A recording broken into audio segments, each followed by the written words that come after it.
Hey, everybody. It is still September. I know we have a lot to discuss, but it is still September. September is Childhood Cancer Awareness Month. And as always, or at least for the past several years, we here at ATP are working for/with Relay to try to raise money to just defeat childhood cancer. And our charity of choice is St. Jude Children's Research Hospital. We're going to make this particular plug really quick because we have a lot to talk about, and I would like to go to bed before 3 a.m. But suffice to say, a lot of us may have already spent some money today. In fact, I might have done that. We'll talk about that at some point, I'm sure. Oh. But nevertheless, you might be spending a lot of money today. You might be doing it for something that you may not entirely need. If you have a couple extra dollars to send St. Jude's way, I would strongly recommend it. So go to stjude.org/ATP, stjude.org/ATP, and please donate a few bucks. It can be $5, it can be $1, it can be $500, $5,000. Hell, if you have $5 million laying around that you want to give to St. Jude, all the more to you. That's awesome. And you will get all the stickers. I actually, breaking news, I have new stickers on the way. So I haven't exactly decided what the threshold is to earn you a sticker yet because I just haven't. But I guarantee that if you donate $5 million, I will give you 170 whatever dollars worth of stickers that are heading my way. So you could have all the ATP stickers you'd ever want. I think it was like 500 stickers. But anyway, if you donate less than $5 million, then we'll have to see. But I strongly encourage you, please and thank you, to donate to St. Jude at stjude.org/ATP. It is a very, very worthy cause. We have thrown our time, our energy, and our money behind it. We were doing something special, the three of us together, and we decided, okay, let's go ahead and do the donations, which was very kind of my two co-hosts because typically those jerks decide to do it when I'm in the midst of recording another podcast or generally not in the right headspace for filling out a very simple online form, which, by the way, does take Apple Pay. So no excuses, everyone. stjude.org/ATP. Anyway, we were filling this out, and I was filling it out, and then I realized I needed to correct something, and I went back. And as we're filling this out, I'm laughing with Marco and John, saying, "Oh, what are we going to do to make like something funny this year?" Because there was the asterisk year. That was 2 years ago, I think. And then last year there was something funny with me donating a little bit more than everyone, or something like that. I forget. I've already lost track, but it doesn't matter. There's always something goofy that happens every single year, and we couldn't come up with anything deliberate to happen. So Marco happened to fill out his donation first, and we agreed that we were all going to donate $7,000 apiece, as we spoke about last episode, so for a sum total of $21,000. And Marco filled his out on behalf of him and Tiff, and you had donated, what, $7,002? Is that right? Something like that, yeah. Because I was like, I'm going to beat those guys. Because I'm like, someone's going to be a smartass and give 7,001. So I'm going to do 7,002. Right, I'm going to outsmartass the smartasses. And so Marco almost succeeded in that, but because I accidentally had to go back and fix something, I thought to myself, accidentally. Let's go with that. We're going to use that as the story. So I decided to go back and fix whatever mistake I may or may not have made, and then I will open a private window and I will refresh stjude.org/ATP, stjude.org/ATP, and lo and behold, Tiff and Marco Arment, $7,002. Well, haha! I will donate $7,003 because I'm a big jerk. And from this part of the story, you can learn that Casey is a cheater because the sort of unwritten agreement here is we're all going to donate, and it was kind of like a game of chicken. We agreed on how much we're going to donate, but we also know and had discussed in the previous show, but sometimes someone gives a little bit more to try to be the top one. So the whole point was, let's all do it at the same time. And let's not look at what the other people donate, because that's cheating. That was unsaid. That was unsaid. It was an unstated gentleman's agreement, and I'm not a gentleman, so I didn't agree. So anyway, I donate my $7,003, but in the time between Tiff and Marco Arment's $7,002 and Casey and Aaron Liss's $7,003, some turd decides to swoop in and donate $7,007 and ruin everything. So, John Siracusa, you are, as we record right now, the leader, the champion at $7,007. Well done, you insufferable pain in my bottom. Yeah, Johnny, I would love it. Look at the symmetry. Plus, it's got 007 in there as well. I don't know how you can resist that. And so, Marco and I played correctly. You cheated and you lost anyway. So you double lost this time. Better luck next year. Yep. Fair enough. But is it really a loss if we're just donating money to stjude.org/ATP? If we're donating money to try to end childhood cancer, I think it's a win for everyone. Yes. So please. Everyone wins except Casey. Everyone wins except me, apparently.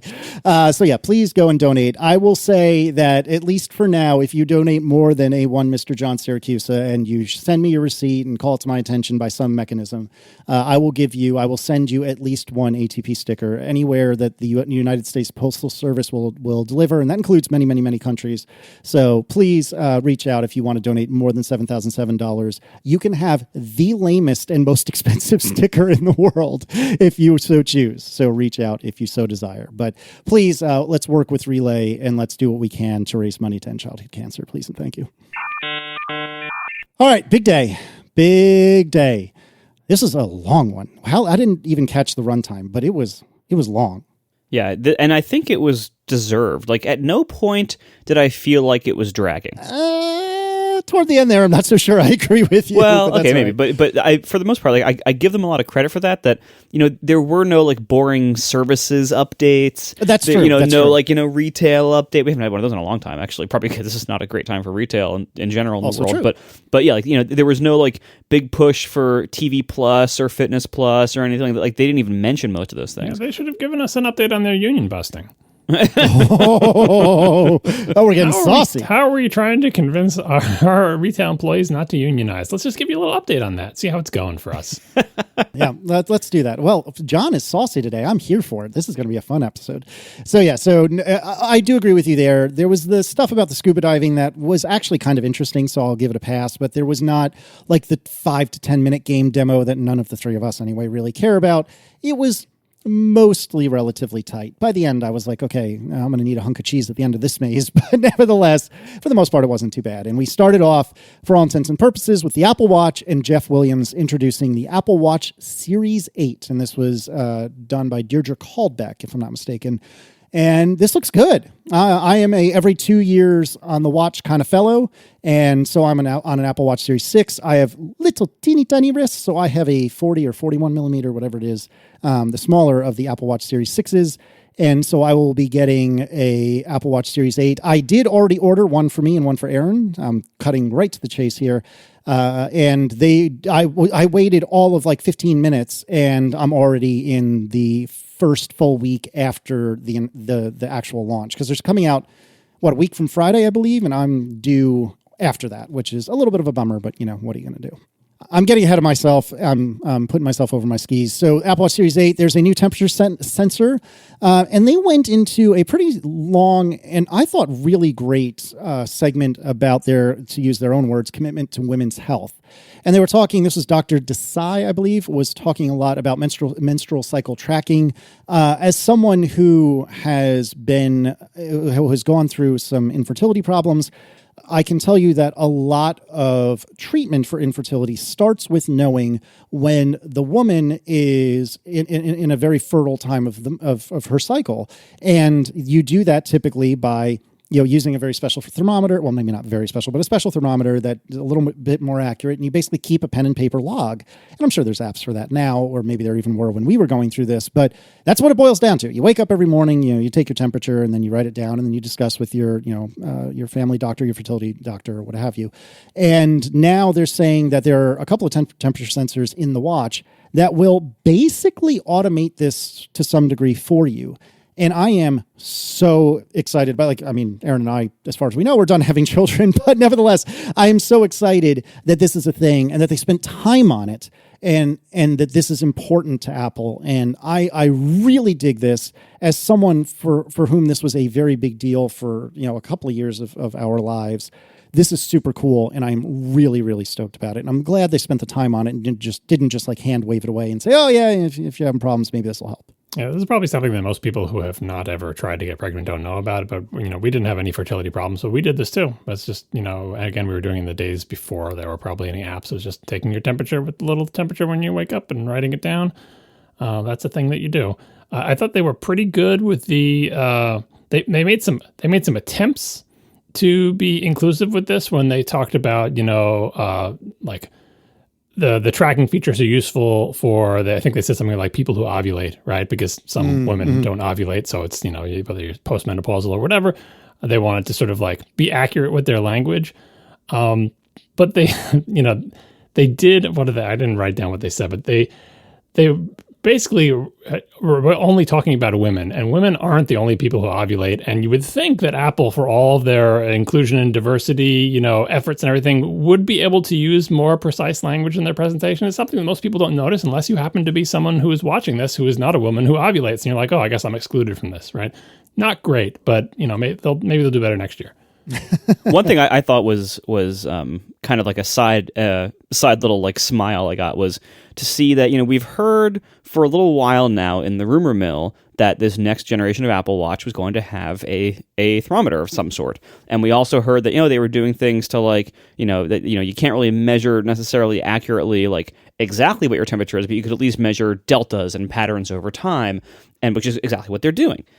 And none of the rumors, as far as I can recall, mentioned this use case of like ovulation tracking and cycle deviation tracking. Like none of them, as far as I know, mentioned this. Everyone's like, oh, maybe they could use it for like, fever detection or health or, viral infection detection, stuff like that.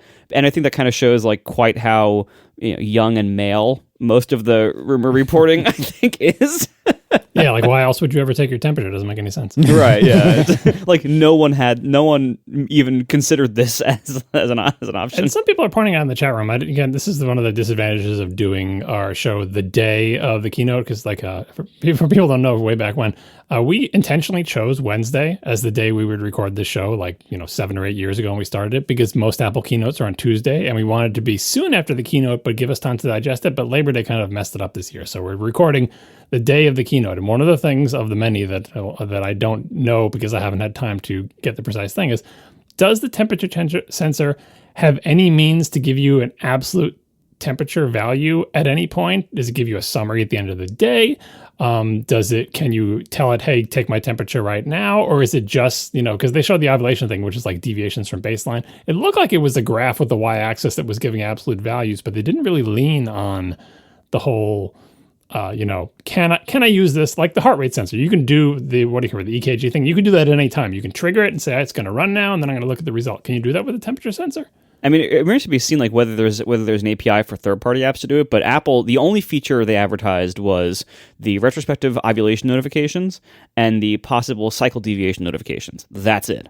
And I'm guessing, they probably don't want to build this as something that it's not going to be very good at. And so if they really don't have, very precise temperature readings or absolute readings, and they're really only doing relative stuff, it would make sense for them to keep it pretty low key. And those are the only features they mentioned using it. And so I think if it could be used for anything else, they probably would have said so.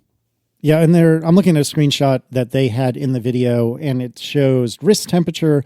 Average is plus 0.26 degrees Fahrenheit from baseline. And the chart, it does have a y-axis, but the center of it is baseline.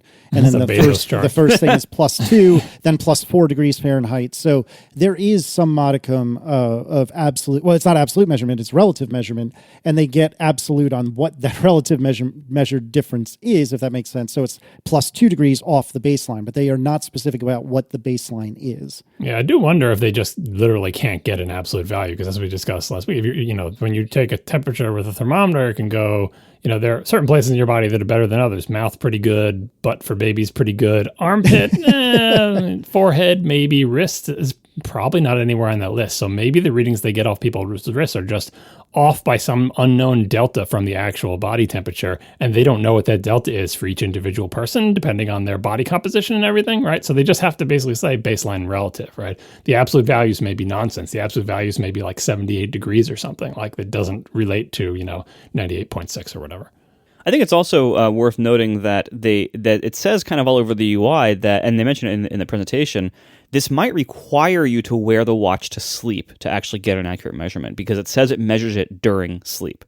The other feature related to cycle tracking that they emphasized in the typical Apple way of not wanting to ruffle feathers, not wanting to go directly head on to address the issue, but to sort of, if basically saying, hey, and just by the way, now that we're doing all this thing where we can do like, cycle tracking and find out when you're ovulating and everything, That's all end-to-end encrypted. And even Apple doesn't have the encryption key to get it. So no one can even ask us to give you this information. It is secure. You own this data. Apple can't get to it even if we want to.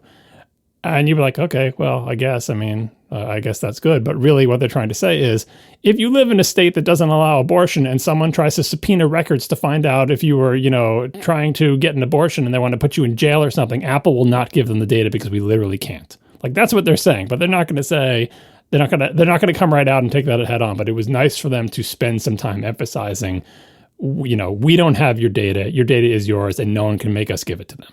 Yeah, and they were basically hitting over the head with that for good reason. Like, that is something that is very important and that many people don't know yet. And so it's good for them to like really hammer that home in the presentation. They clearly were doing it for that reason, and all of that is definitely worth applauding and screaming from the hilltops.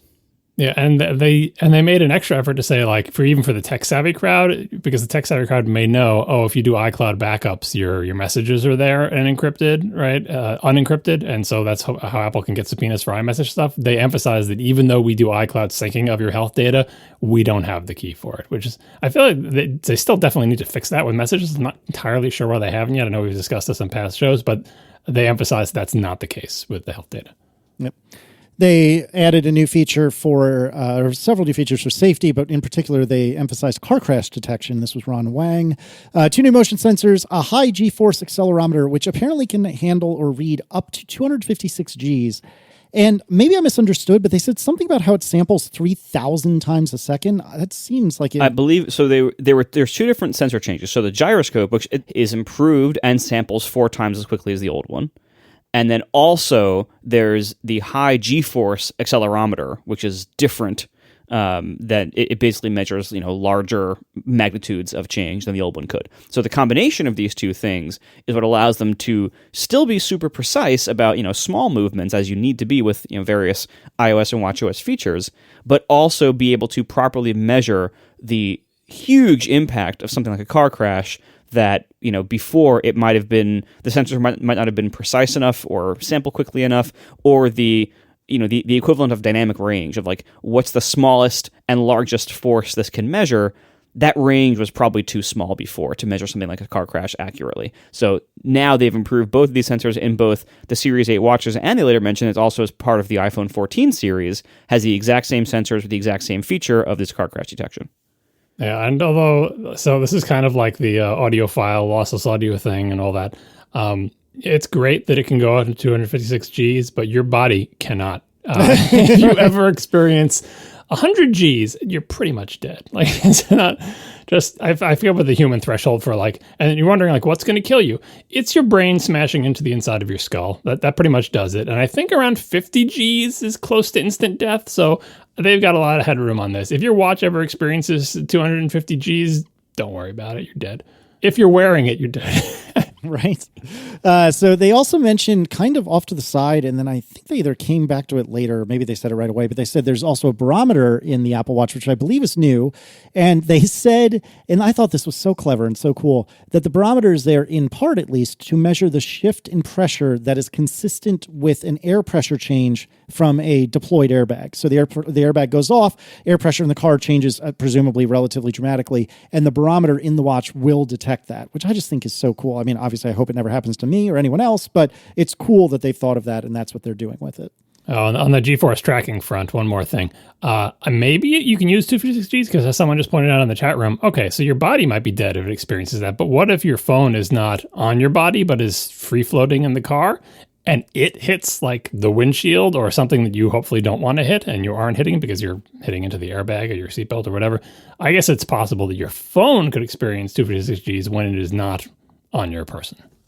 Yeah, and all of this stuff, like the car crash feature, the theme that Apple kept hitting over and over again, especially with the watch, and a little bit later with the phone, but the watch was the number one theme was this thing could save your life someday. Like that, and they kept harping on that, and that would be really annoying if it wasn't true. But it's a reasonable thing to say. The Apple Watch has all these features. It has the fall detection. It has all the heart stuff, which is incredible. It has all this stuff for a reason that, yes, it sells watches, but it also legitimately is doing really great things for people's health, including having some pretty amazing emergency response stuff. And between, we'll get to the satellite stuff later with the phone, but like, they really are harping on this for good reason, that these are major selling features. And this is the kind of thing, you might want it for yourself. Even if you don't care, you might want to buy it for someone else in your family. I mean, maybe a kid or an older relative or a spouse or anybody who you might be like, worried about, not, needing emergency services sometime, or possibly falling, or possibly having a heart problem. So they really made this case hard, but I actually think it was totally deserved. That there's a lot of really good reasons to wear an Apple Watch now, and every year they add more and more reasons. This is why I wear one almost every day, even though you know how much I love standard watches, like regular mechanical fancy watches. I love them so much, but the Apple Watch gives me so much utility, and including stuff like this that's really hard to argue against. Like, yeah, do I want to be protected, from a lot of these various hazards? Do I want to have one more health meter monitoring me for different things? Yeah, actually I do, because living is pretty important to me. And I'm now, now that I'm like officially middle-aged, like this, all this stuff, like this all matters. It matters a lot. And so this was a very thickly spread theme of the show, but it was warranted. And I applaud all these efforts, because they literally are saving lives. And I will call out Apple for all their BS when it happens. This is not BS. This is real. They really do save people's lives and meaningfully improve people's health with these kind of features and products, and they deserve to be commended for that. Yeah, I agree. Well, there is a line of taste to be walked here, though. Like at the point where you have a child sitting in a reproduced half fuselage of a plane representing the plane that she crashed in, and describing how reliving her crash on the thing, like, I mean, I agree with what you said. Like, the safety features are important, and very often, like the conversation I have with people with Apple Watches is trying to buy an Apple Watch for an older person who might fall, and trying to convince them to wear it and everything. Like, those are real benefits. And charge it every day. Yeah, right. But yeah, I think they might have. This is obviously a question of taste, right? And for me, I think they went over the line into a little bit too. I don't know, like. It feels wrong to have these people reliving and dramatizing their traumatic experiences for the purpose of selling Apple Watches. Even though, like you said, it is true, the watch did save them and they agreed to be in these ads and stuff like that. It's somewhat distasteful. So I feel like, there is a line, and you can decide whether they went over it for you, and maybe it's super convincing to people to like, oh, remember that girl with the plane? We should get an Apple Watch. But for me, it was like, too far. The whole story about the dude falling in the trash compactor, that was something. Like, and I mean, I do mostly come down on the Marco side of this. Like, I hear you, John, and I agree with both of you. But if I had to pick one of you, I'd say I do agree with Marco that it's important to show that the Apple Watch really can save you. But it is funny, especially watching Twitter as all this is happening, where basically, everyone's saying, well, if you don't want to die, buy an Apple Watch. And this is going to come back even more when we talk about the new one, but the new one. But anyway, I do think that this is important to talk about, and I do think it's very cool. And I like that, the Apple Watch seems to quite obviously be leaning really heavily into health and now safety. And I think that's a pretty good way to position the Apple Watch, because as the triage center for your phone, which is one of the 17 ways they pitched it early on, I don't know if that's really that great a use case for the Apple Watch, but to keep you safe and to keep you healthy, those are two strong ways to use an Apple Watch. And I'm there with it. I agree. Well, but also, though, I think the Apple Watch, if you look at what else has changed with the Series 8, it's a pretty short list. As far as I can tell, the differences between the Series 7 and Series 8 are very, very minimal.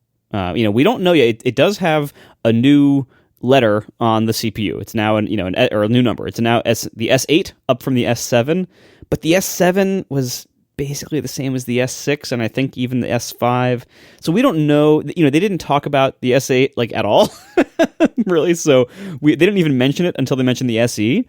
But it seems like the display seems unchanged from the Series 7, which, the Series 7 was a display upgrade, so that's, they don't need to upgrade it every time. But it seems like the rest of the changes for the Series 8, with the exception of the temperature sensors for the ovulation and cycle health notifications, and the car crash detection, I think are the only changes to the Series 8 from the Series 7.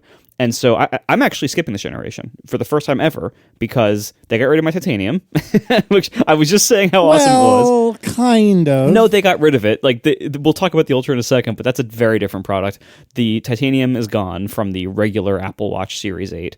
They did fix the weird color thing they made where in last year's lineup, you couldn't get silver aluminum. If you picked aluminum, which most people do, you had to pick either a color or that starlight, which is like a dishwater light gold kind of thing, like a slightly warm silver. This year they fixed that. Silver, regular, normal colored silver with no tint to it is back in the aluminum lineup. But anyway, other than those two features, nothing else is really different seemingly about the Series 8. And so I think they have to start leaning on all this other stuff, lean on features that are actually software features that many of them have, or start promoting other things you can do with your Apple Watch, just because the rate of change in the Apple Watch hardware has slowed dramatically. The Series 7 wasn't that different from the Series 6, and now the Series 8 is not that different from the Series 7.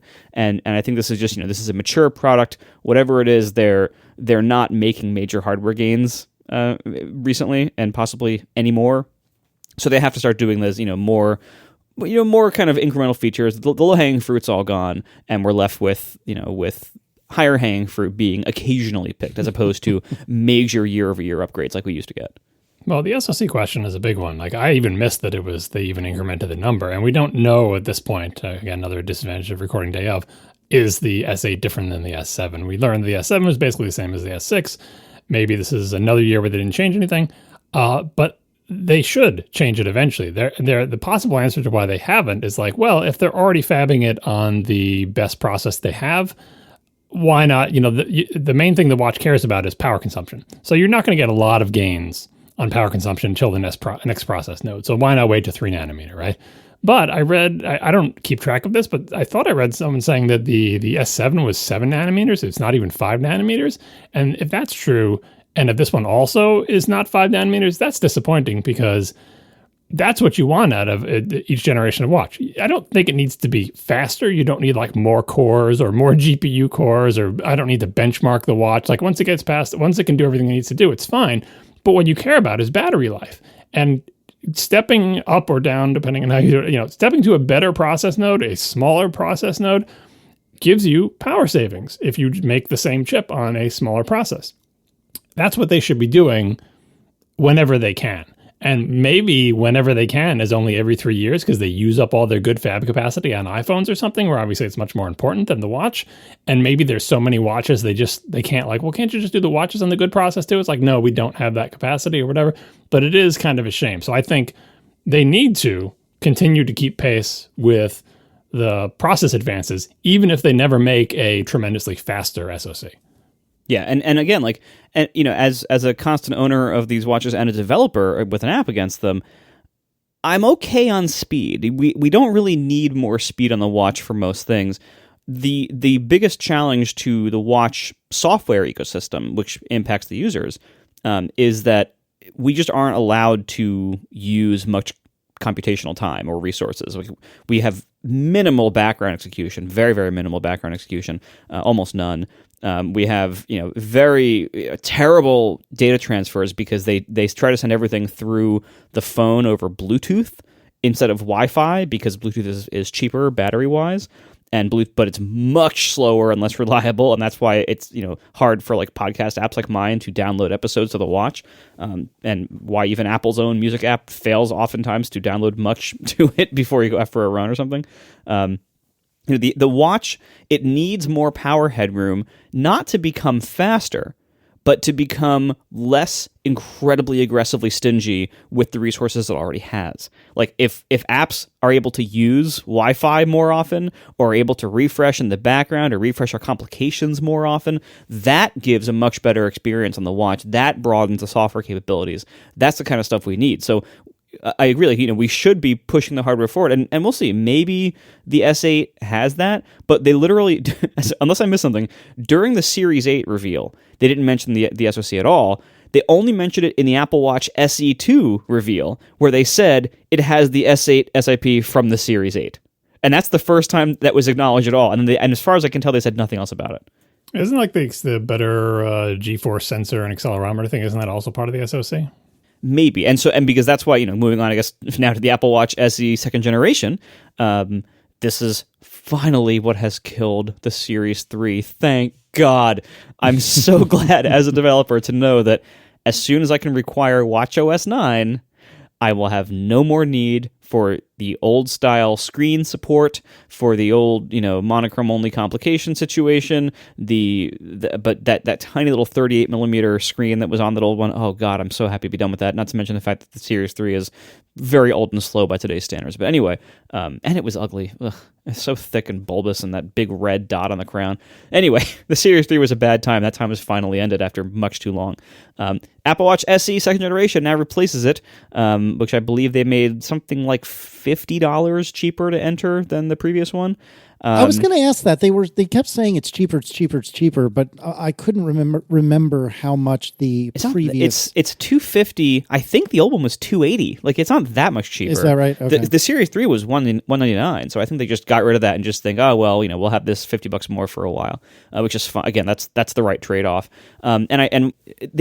We don't learn too much about the Apple Watch SE2 yet, except that it does have the S8, same as the Series 8. It does have the car crash detection and some of the heart stuff. It does not have the EKG level of heart features, but it does have, I believe, all the other stuff. It has, car crash, fall detection, and it's as far as I know, it probably doesn't have the always on screen because they didn't mention that.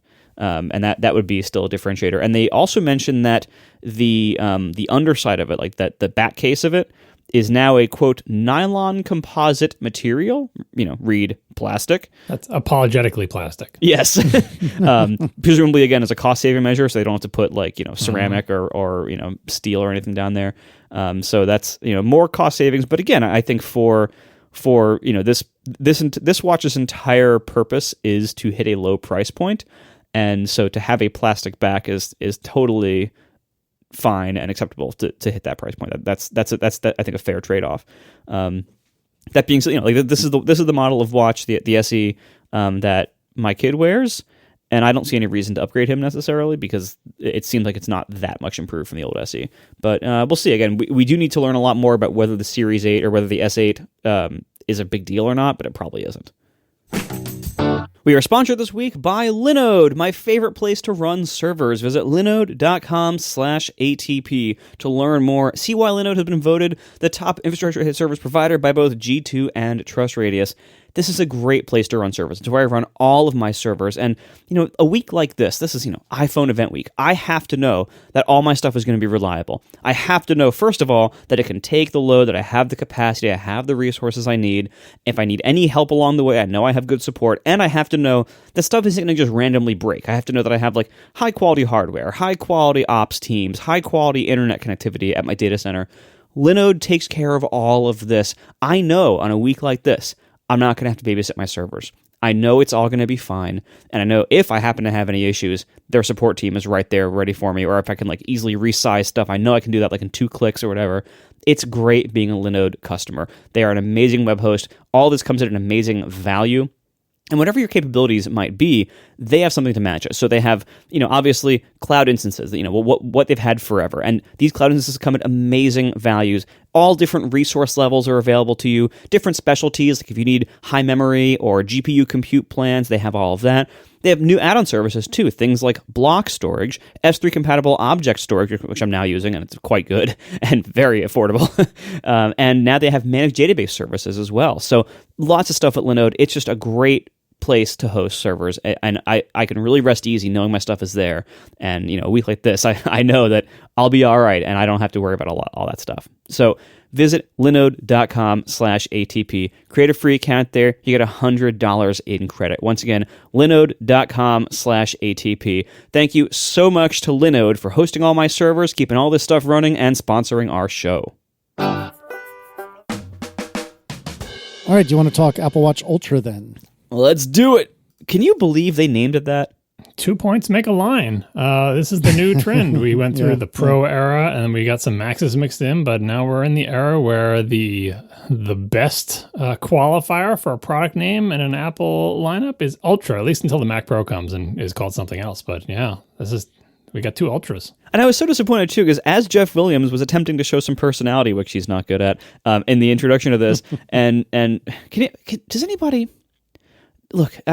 It's pretty clear that Jeff Williams is the hot spare for Tim Cook if anything happens to him. But, like, could you pick 2 more boring people to lead this company? Like, really, for God's sakes, they are so dull. Like, Tim is pretty animated. I think it's just obviously it's their personalities, but I feel like Tim does a pretty good job of being animated in his stand-up things where he talks to the camera. Jeff Williams is more measured, but I think that's just his personality. I don't hold it against him. I think you gotta grade these people on a curve. Anyway, but as Jeff Williams was introducing he kept using the word explore. And I'm like, man, I hope they should just call it the Apple Watch Explorer. That would be such a good name. And then it comes out with Apple Watch Ultra. I'm like, no! Ultra is better than Explorer.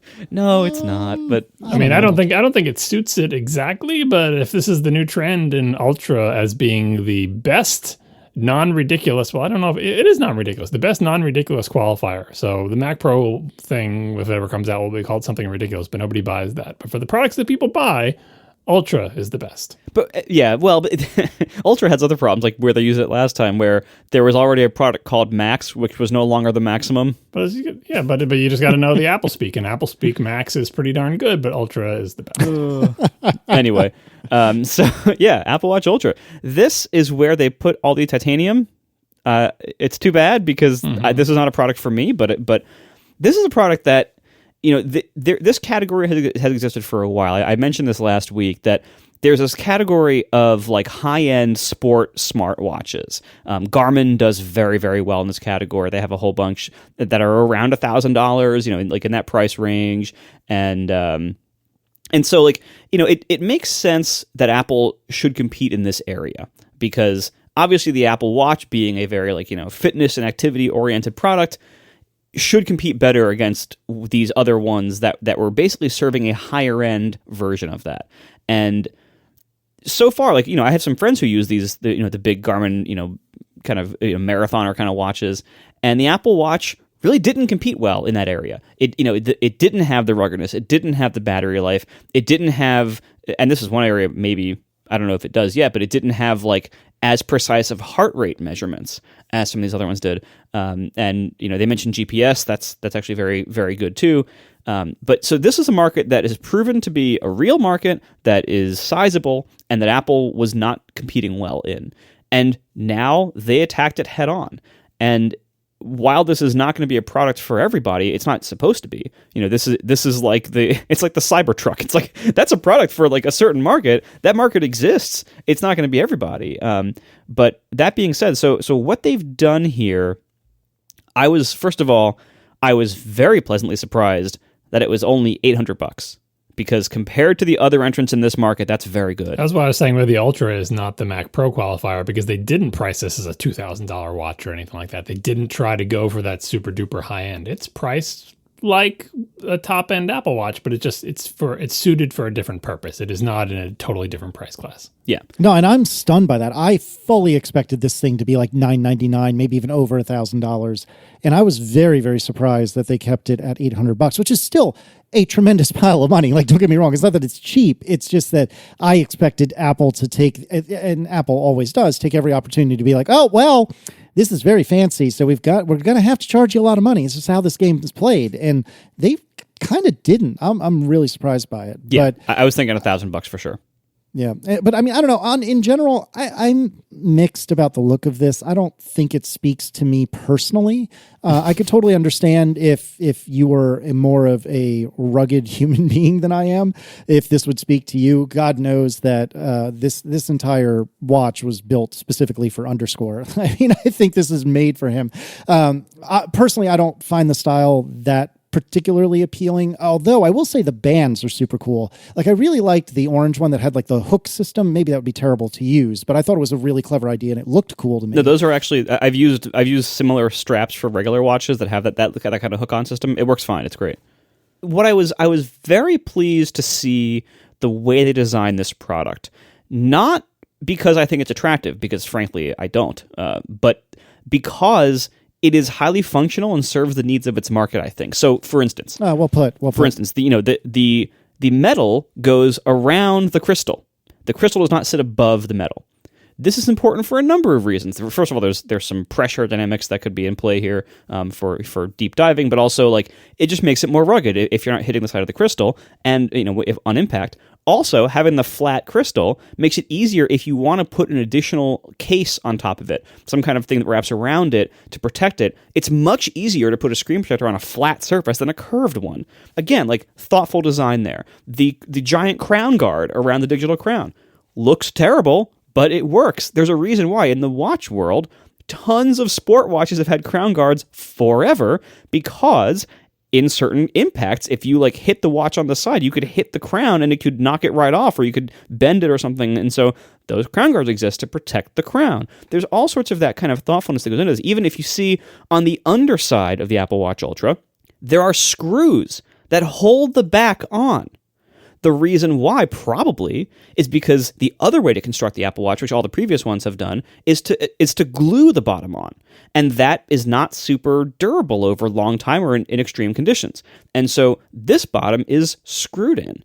And that I guarantee you, that was not the aesthetic choice that people would ideally make. But again, they looked at the needs of the market and they said, hey, this market needs XYZ features and has XYZ priorities. And I can draw it right back to the new MacBook Pros, where the new MacBook Pros are objectively less attractive in certain ways than the old ones, but they are better fit to their market and their market's actual needs. That's what this watch is. It is not meant to be a fashion statement for most people. Some people will wear it that way because they want to express certain things, but for the most part, this is a functional watch. And if you look at all the all the Garmins and everything that were in this market before, they're all equally functional. Like these are not attractive things, but they serve purposes for people. And this is like the giant SUV of watches. Some people will buy it and never take it off road for a moment of its life, but the people who want it, this is what they want and this is what they need. And so it does seem like, hardware alone, not even talking about the software features yet, but hardware alone, this is a watch designed for its users. And I really respect that. It's kind of a shame they couldn't make a smaller one. I mean, obviously, one of the big selling points is it has longer battery life. They claim 36 hours plus 60 hours in the low power mode that isn't released yet. There are many features. This is the new Apple way. They do a presentation, and you have to just keep track of all the features that you're not going to be able to use on day one. But anyway, 60-hour thing is coming later. And by the way, they kind of ham-fistedly expressed this in a few different ways for the presentation. So they first said 60 hours with, quote, a new battery optimization setting coming later this fall. They later mentioned a low-power workout setting for long marathon stuff, which I think is separate than that.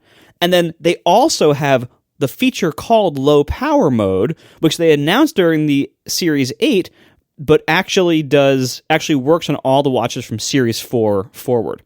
So there's a few different things at play here. By the way, I love that they did low power mode. That's fantastic. Because the Apple Watch, as we've all probably seen at one time, it has an ultra low power mode where if the battery goes below whatever 5% or whatever it is, 10%, whatever it is, it goes into the state where it basically is only a clock and only when you tap it. And the OS isn't even booted at that point. It's in this special low power firmware kind of mode.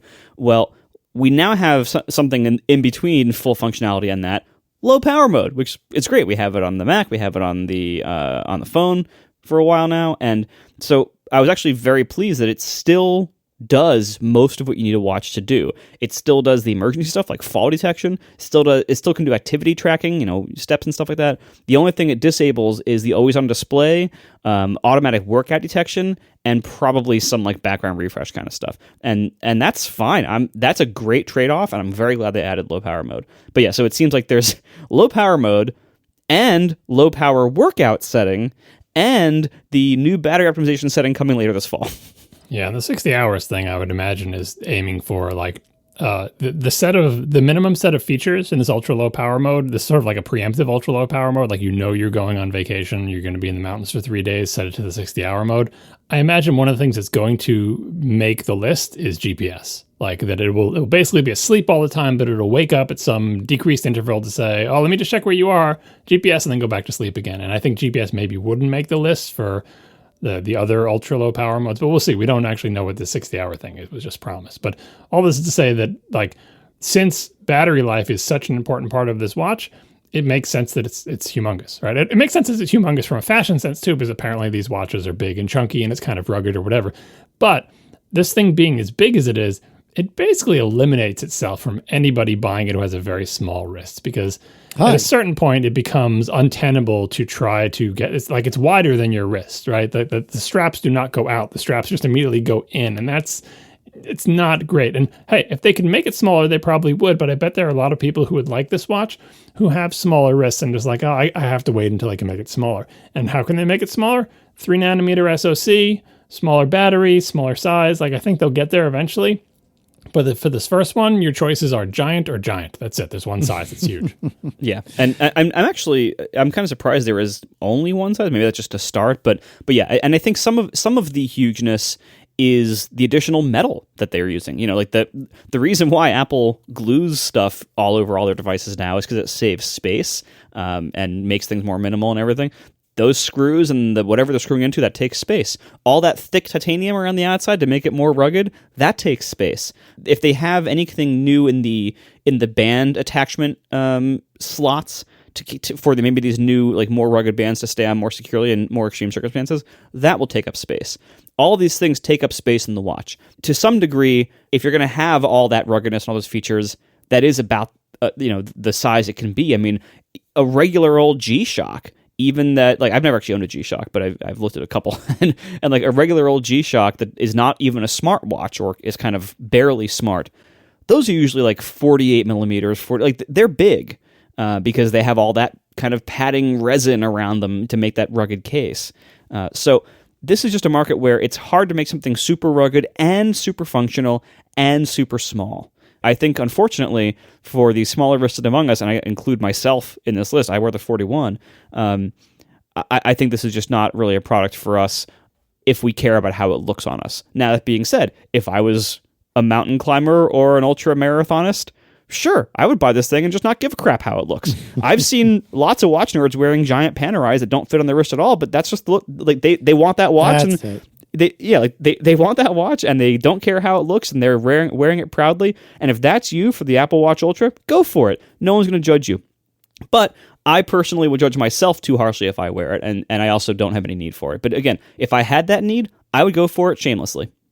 Yeah, I was going to ask you, I couldn't remember for the life of me what the name of the fancy watches are with the super huge, like, crown guards, and it's Panerai that I was thinking of. And I've said this many times on the show before, but I had a friend who used to live near me, and he was really into Panerais, and everyone that I had seen was just freaking mammoth. And so, just like you said, Marco, like, if one has the confidence to wear a freaking mammoth watch, even on a teeny tiny wrist like mine, then power to you. I am not that person, and apparently Marco isn't either. And so I've always, leaving aside the fact that Panerais are obscenely expensive, I've always lusted after one, but I don't think I would ever actually wear one because I have such a tiny, tiny wrist. And here is a similar situation. So, the regular, if you will, or the base model Apple Watch Series 8 is 41 millimeters.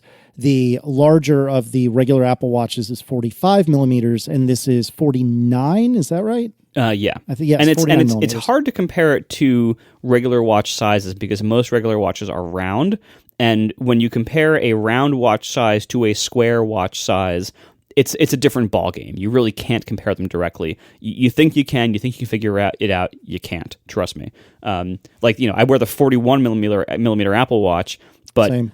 That compares, I would say, pretty well to a maybe 39 to 40 millimeter round. It doesn't seem as big. If I got a 41 millimeter round watch, that looks bigger on my wrist than this does by a decent amount. So you can't quite compare them directly. Also, it matters like how the straps fall. Some watches, including the regular Apple Watch, the strap comes out a bit before it starts curving downward because the angle of the strap slots is flat with the watch, or it's almost flat. Whereas the Apple Watch Ultra, I keep thinking it's called the Apple Watch Explorer because that's what I want it to be called. The Apple Watch Ultra, it looks like the mounting points for the strap actually go down at a steeper angle, and so it's made to be like. They know how big it is, and so they're making it a little bit more compatible with medium-sized to small wrists by having it, curve a little bit more in a certain way. So they're doing what they can. It is still a very big watch. It's also a very thick watch. Like I didn't look at the measurements if they've given them, but you can tell from the side profile this is a big thing. But again, for the people who are getting it for its features or for its lifestyle look, whatever's important to you. They don't care. Like, they want it to be big, or they don't mind that it's big because it's serving a function that they need. Well, there's more than just fashion involved, though, especially with something this big, and especially because the whatever they're called, the little ears where the straps are, like whatever angle they happen to be at, I can't tell if they're steeper, but it's a fixed angle, right? There's no change that. You can pick different band designs to help with that because some bands themselves stick out, whereas other ones have like basically a thing that goes in a slot and another thing that hooks into that.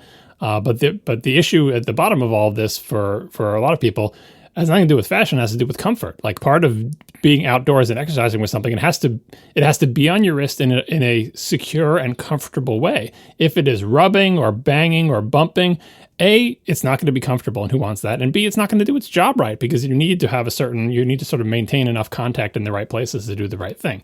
So in the end, like, size can be a disqualifier even if you don't care anything about the fashion. And speaking of fashion, with the Panerai and everything and the whole crown guard business, it's the Panerai. I was trying to think of a car equivalent. Like, it's so comically exaggerated for the purpose of fashion.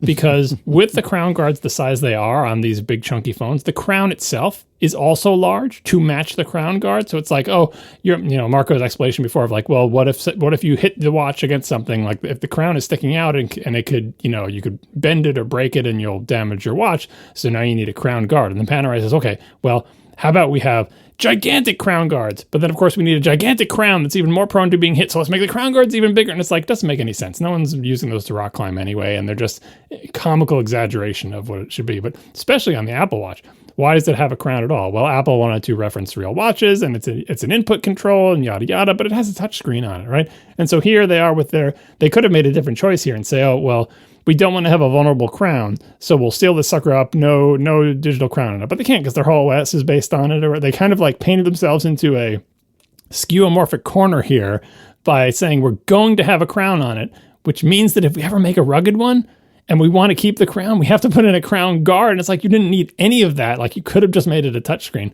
but they didn't. So here we are with a crown guard. At least it's not comically exaggerated, but they did extend the crown guard to be around the button, which then itself extends out. And that's a good idea because it's easier to press with gloves or whatever.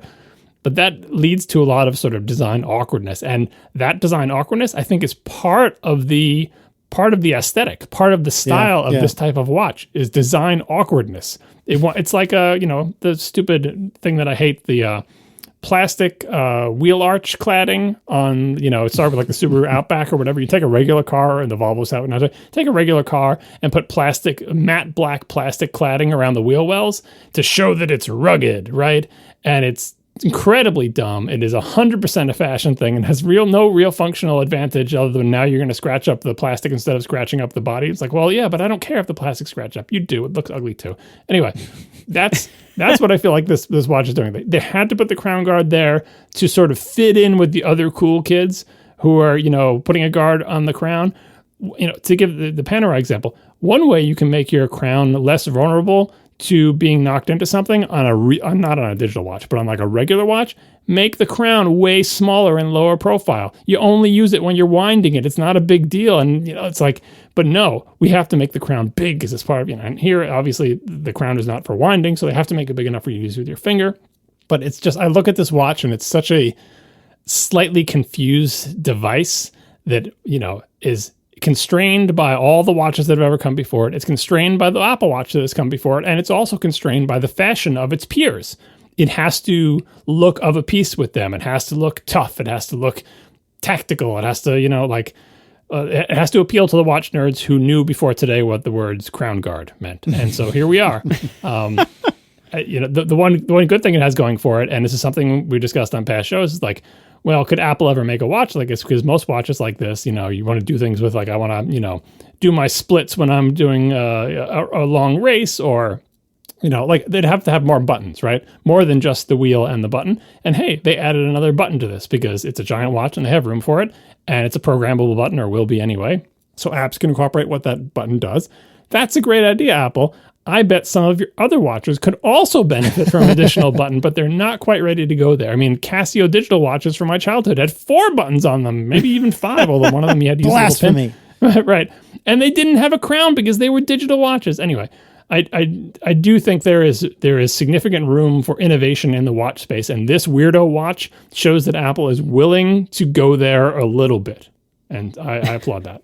Well, and first of all, some quick updates for those less nerdy in the watch world. Panerai does sell multiple watch families, some of which have the giant crown guard, some of which have no crown guard, and some of which go down to 38 millimeters, Casey. Anyway. Oh, don't tell me this. Yeah, so as I'm listening to you, I'm browsing the Panerai site, and I love the look of these so much. But as soon as I start looking at prices, I'm immediately, okay, I'm out. Yeah. But out of curiosity, I was like, okay, let me scroll down on the Luminor series, which is what I consider to be quintessential Panerai. Maybe I'm dead wrong about that. But anyways, I scroll all the way down to the bottom. The Luminor Tourbillon GMT. Oh, God, you're killing me. Wait. What is it? How am I supposed to pronounce it? No, I don't know. I'm like ignorant. that. Tell me. Okay, so tell me. I don't know. Well, it's a French word, so I'm probably going to butcher it too, but it's closer to tourbillon than what you said. Oh, okay. Well, the Luminor T GMT. Anyway, the point I'm driving at. Those are usually like, what, $100,000? $180,000 for a friggin' watch. And by the way, tourbillons are like the watch world's ridiculous like crown jewel thing. Like, nobody wears those. Hold on. Excluding sales tax. $180,000. They're so good looking. This particular one is but they're so good looking. No, I most Panerais you're going to be looking at like, $6 to $10,000, which is a lot, but that's that's what they are. And none of them will ever be bumped into any surface such that crown guard does anything for you. No, it's the crown guard is purely historical / fashion. Anyway, so there's that. But also, John, you mentioned like, why do they still have the crown? They told you right there in the presentation, and you just said it yourself.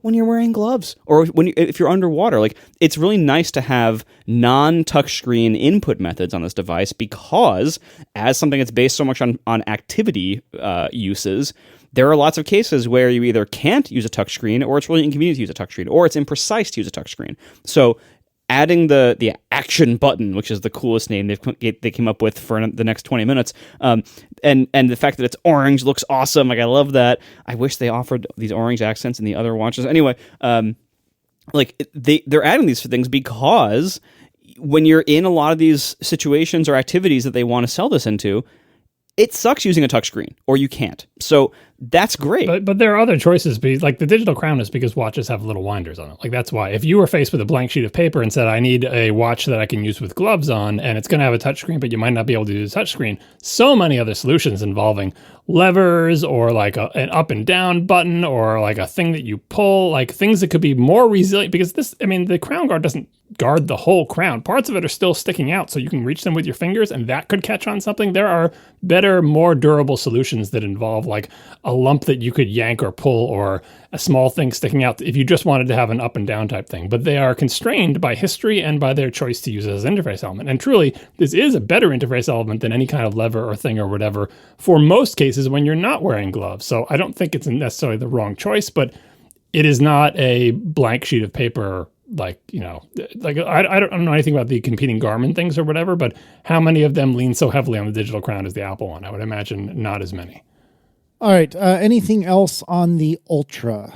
Band compatibility, which were some people were worried about from the rumors, is it's not like there's special bands for the Ultra. It's the same bands that would fit the other big Apple Watches. Oh, I didn't realize that. I don't think they stated that in the show. It's actually more complicated than you would think. Like, I put this little screenshot from Apple's website, because they do have the smaller bands, like what it says is the 41 millimeter bands work with the 38 and 40 millimeter cases. The 45 millimeter bands work with the 42, 44, and 49 millimeter cases. But the solo loop and braided solo loop bands are only compatible with the SE, and the series are for newer, and it's just, anyway, the point is this does not introduce a new band category.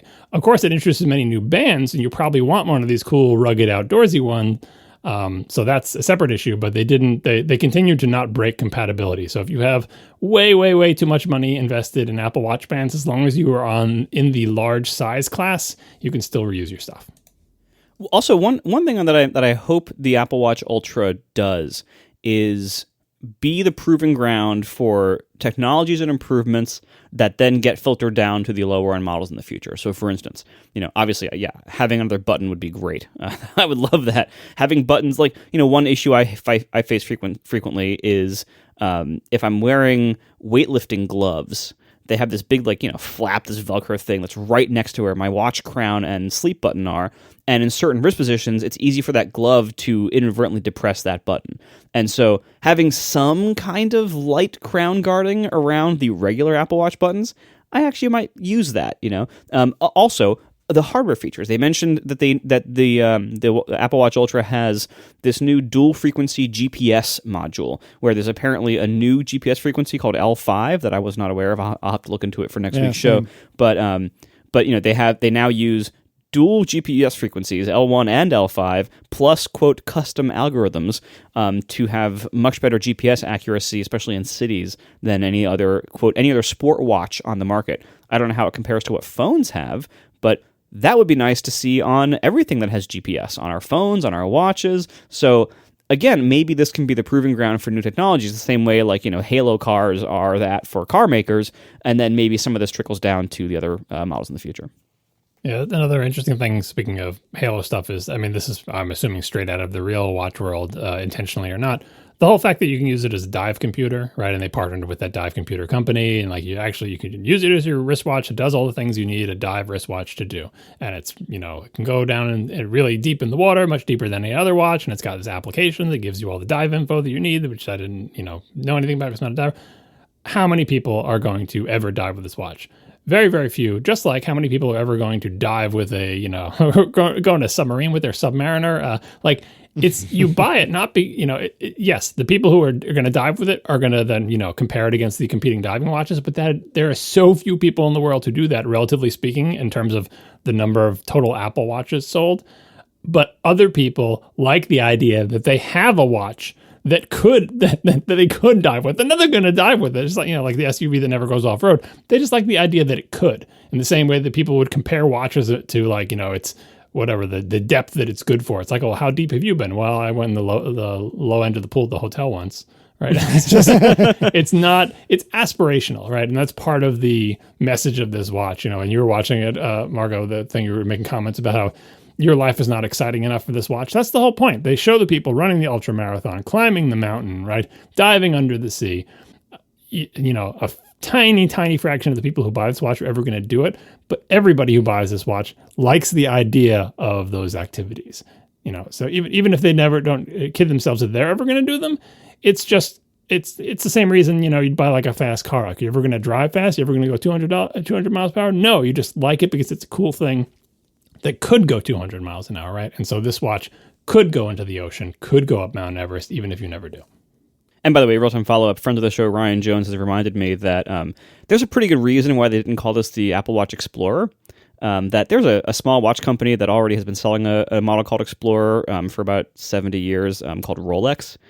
So there might be a trademark issue there. So I'm guessing that Apple Watch Explorer can never be a model name.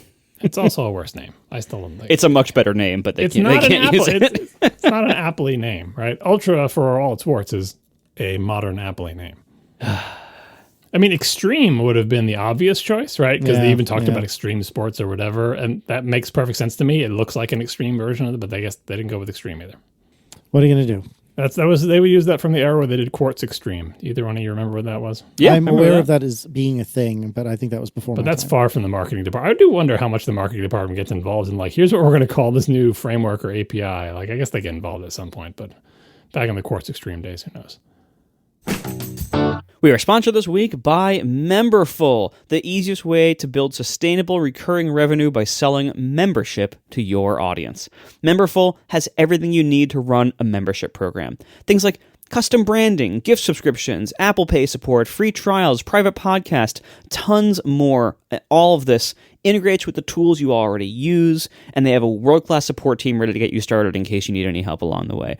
Memberful is awesome, and I got to say, one thing that's really important to me is that you own the process. And Memberful does this for you. You have full control and ownership of your audience, your brand, and your membership. Payments even go directly to your own Stripe account.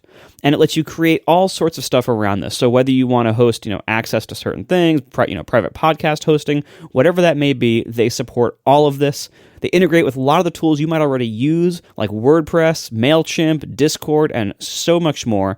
And all of this is just a great way to build a membership program. And, we're a little bit, biased here because we have a membership program, but I got to say that it's pretty great to have a membership, because you can really diversify your revenue and not just have ads be the only way you make money.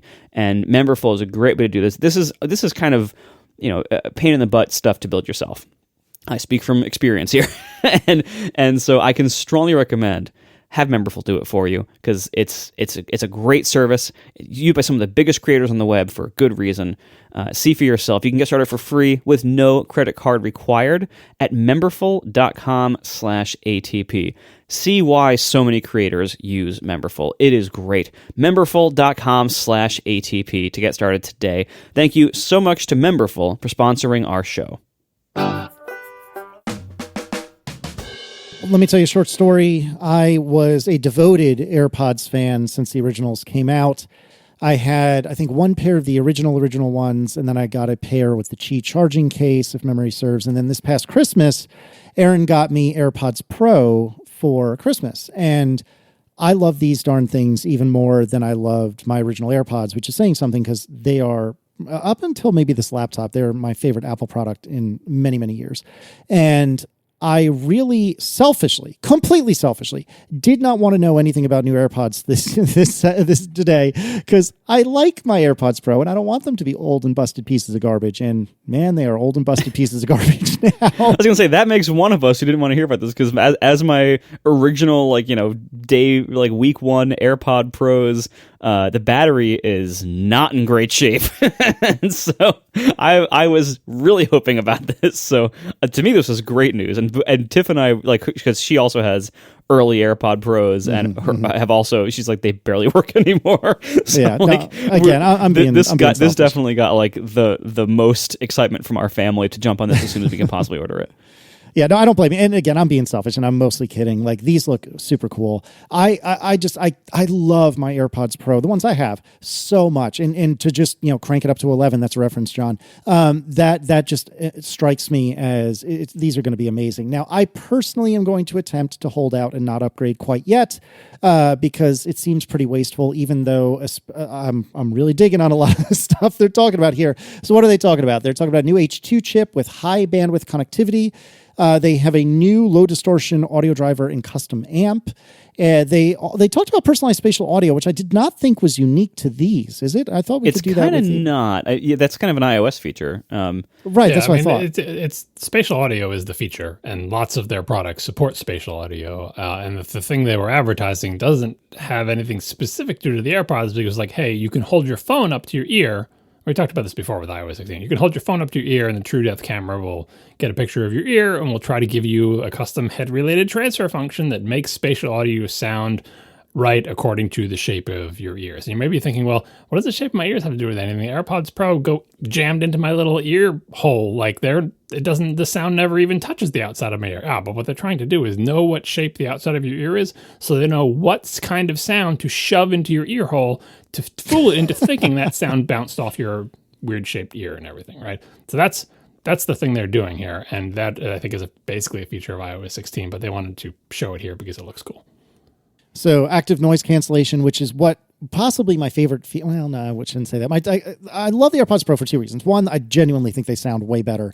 And number two, the active noise cancellation is so nice. And they are saying that in the new AirPods Pro 2, the ANC is twice as much noise canceled, which is super duper cool. They also have something, I think I'm skipping ahead a little bit. What did they call it? Adaptive transparency, I believe, where let's say you want to be in transparency mode where you can hear things that are happening around you, but you don't want to hear a jackhammer that's right nearby. Well, they have this new thing called adaptive transparency where it samples at like 48,000 hertz, and it will try to make something like a jackhammer or a train or something like that. They will cancel just that out and leave everything else behind so you can hear it, which I think is super duper cool. They also said that they have large, medium, small, and now extra small tips if you have a particularly small ear hole, which is cool. Longer battery life. Another thing that I think is super neat, and I had to do something like this very recently. I had lost my AirPods Pro in the house. Like I knew for sure they were in the house because I just used them like an hour or two ago, but I put them somewhere dumb. And I realized, wait a second, I think I might be able to do this on Find My. And I did. And not only that, but apparently the AirPods Pro have what is it, the ultra wideband or something. What is the thing I'm thinking of where you can do like the homing beacon the mode? The U1 chip, yeah. Okay. So anyway, so I was able to do that. And granted, it took me like a lap around the house before I got close enough to them for that thing to work. But then, I could point my phone and twist around and it would say, no, it's to the right, to the left. Stop. Okay, go straight ahead. 3 feet, 2 feet, 1 feet. There it is. Well, that obviously still exists in the AirPods Pro 2. But what's even cooler is the case has a speaker on it, which is super awesome. So you can say, hey, I need you to play a sound. And the case is what plays the sound rather than the earbuds. And of course, the earbuds. Doesn't the existing case have a speaker on it too? I thought they just made the speaker louder. No. I don't think so. I believe it uses the speaker of the AirPods, but that's what I thought. If the AirPods are in the case, you mean? No, just keep in mind, like the AirPod Pros are fairly old by this point. They were designed before the Find My network was really a thing, and I think all this stuff that we can do with them, having them have them play a little chirping noise and everything, that was all kind of hacked on later, it seemed. And so this is the first time we're getting this product designed from the start to be part of this ecosystem. Yeah. So the speaker on the case can play noises, which I think is super awesome. You can use it with an Apple Watch charger, which in principle I really like. I don't think that's something I expect to do really ever. Well, not that I'm planning on buying these right away anyway. That was a happy surprise though. I'm very pleased to see like you can charge it with Lightning, not USB-C yet, but we'll get there, or MagSafe, or the Apple Watch charger. Like great, finally, like they're starting to realize like, hey, you know what, having these chargers like the Apple Watch charger that can only do one thing is kind of annoying. And let's, as long as we're stuck with it, let's give it more uses. Yep, couldn't agree more. Then everyone noticed, including me, like something that looked almost like what is the smart connector on the back of the iPad? Is that what I'm thinking of? There was something on the side of the case, and everyone was like, what the hell is this? Well, apparently you can get an optional loop that magnetically attaches to the case on the side of the case, and that's what that little connector was. Not something for me, but again, I think that's cool that it's an option. They're $250. You can order them, this coming Friday, available on or around the 23rd. They said you can do free engraving, whatever, including Memoji, which not for me, but I think that's cool that they allow it. And I'm really digging these. If somebody wants to buy a pair for me, please feel free. But instead, you should go to stjude.org/ATP. But nevertheless, if you had that much money, you can send them my way because I'm too cheap to buy ones to replace my 9-month-old ones that I love so much. But there was also something else that happened during this segment. John, I presume you were the first one to spot this of the three of us? No, I think I didn't spot it when I was too busy. Tiff spotted it. Things. Yeah, a bunch of people spotted it at this point. So I did not. In the background, while the person who was presenting the Apple Watch, while Marianne was like walking around and going through like the scenery and saying this Apple Watch, she like comes out of a subway car, and then the person who walks onto the subway car or standing on the platform as she goes by or whatever is a character from one of the Apple TV Plus shows, the television show Severance, which is pretty cool. You should check it out. That was sort of a stealth promo for that show, which would be slightly less stealth later in the program. Yeah, one of the little detail that I kind of took note of is that what they said during AirPods Pro presentation was that they were, quote, our most popular AirPods. That surprised me. Oh, I missed that. I did not catch that at all. So one of the features these have with the swipe for volume control, I thought when they were doing this part, I'm like, are they going to do it? Are they going to make them so you can tap them? But no, they didn't make them so you can tap them. But maybe they'll get there eventually. But anyway, the whole idea that you could rub your finger on the side of the little stem and change the volume was something we've been talking about since the very first AirPods. Because it's like, oh, these AirPods, but how do you change the volume on them, right? Oh, you can use Siri to do it, or you'll do it on your phone or whatever. And they just never really tackled that problem. And now they're finally doing it. And when we were talking about it, lots of people would say, oh, that would be a bad interface because it would be very awkward and difficult to do. Well, now we're going to find out because they added it, and the stem is even shorter than it was, much shorter than it was on the original AirPods. And maybe it can be disabled if it's awkward or whatever, but we'll see how it goes. I imagine it's very conservative, so you don't accidentally like brush your hand against it and blow your eardrums out because you made the volume go too high. But I would love this on a on my non-sealed AirPods, like whatever the regular AirPods version 4. Would love to try a volume control like that, because very often I want to adjust the volume by some small amount, but I don't want to walk into the other room and do it on my phone where the phone is, and I don't want to have to try to make Siri do it because it just never works for me and it stops when I'm doing. So I totally endorse that feature. I would also endorse the idea that you could tap it to stop and start. I feel like there's got to be room in there for them to do this. Maybe when they eventually go stemless, they'll do that. Yeah, I can't believe I forgot to talk about that, because the swipe for volume strikes me as so convenient. I agree with you that maybe it'll turn out not so great, but in principle anyway, before I've tried it, it strikes me as so awesome and such a great upgrade. One more thing about the high bandwidth connectivity that you mentioned before. They didn't really talk much about that after they just tossed it out there, right? And so, like, what do they mean by that? Like, as far as we've been able to determine based on, public filings and stuff or whatever, it's just like a higher bandwidth mode of Bluetooth. It's not like ultra wideband or anything as far as we know. Like the regular Bluetooth is 3 megabits, and then this is like a 4 and an 8 megabit mode, so considerably more bandwidth. But what do they use that bandwidth for? Again, they didn't attribute anything to that bandwidth.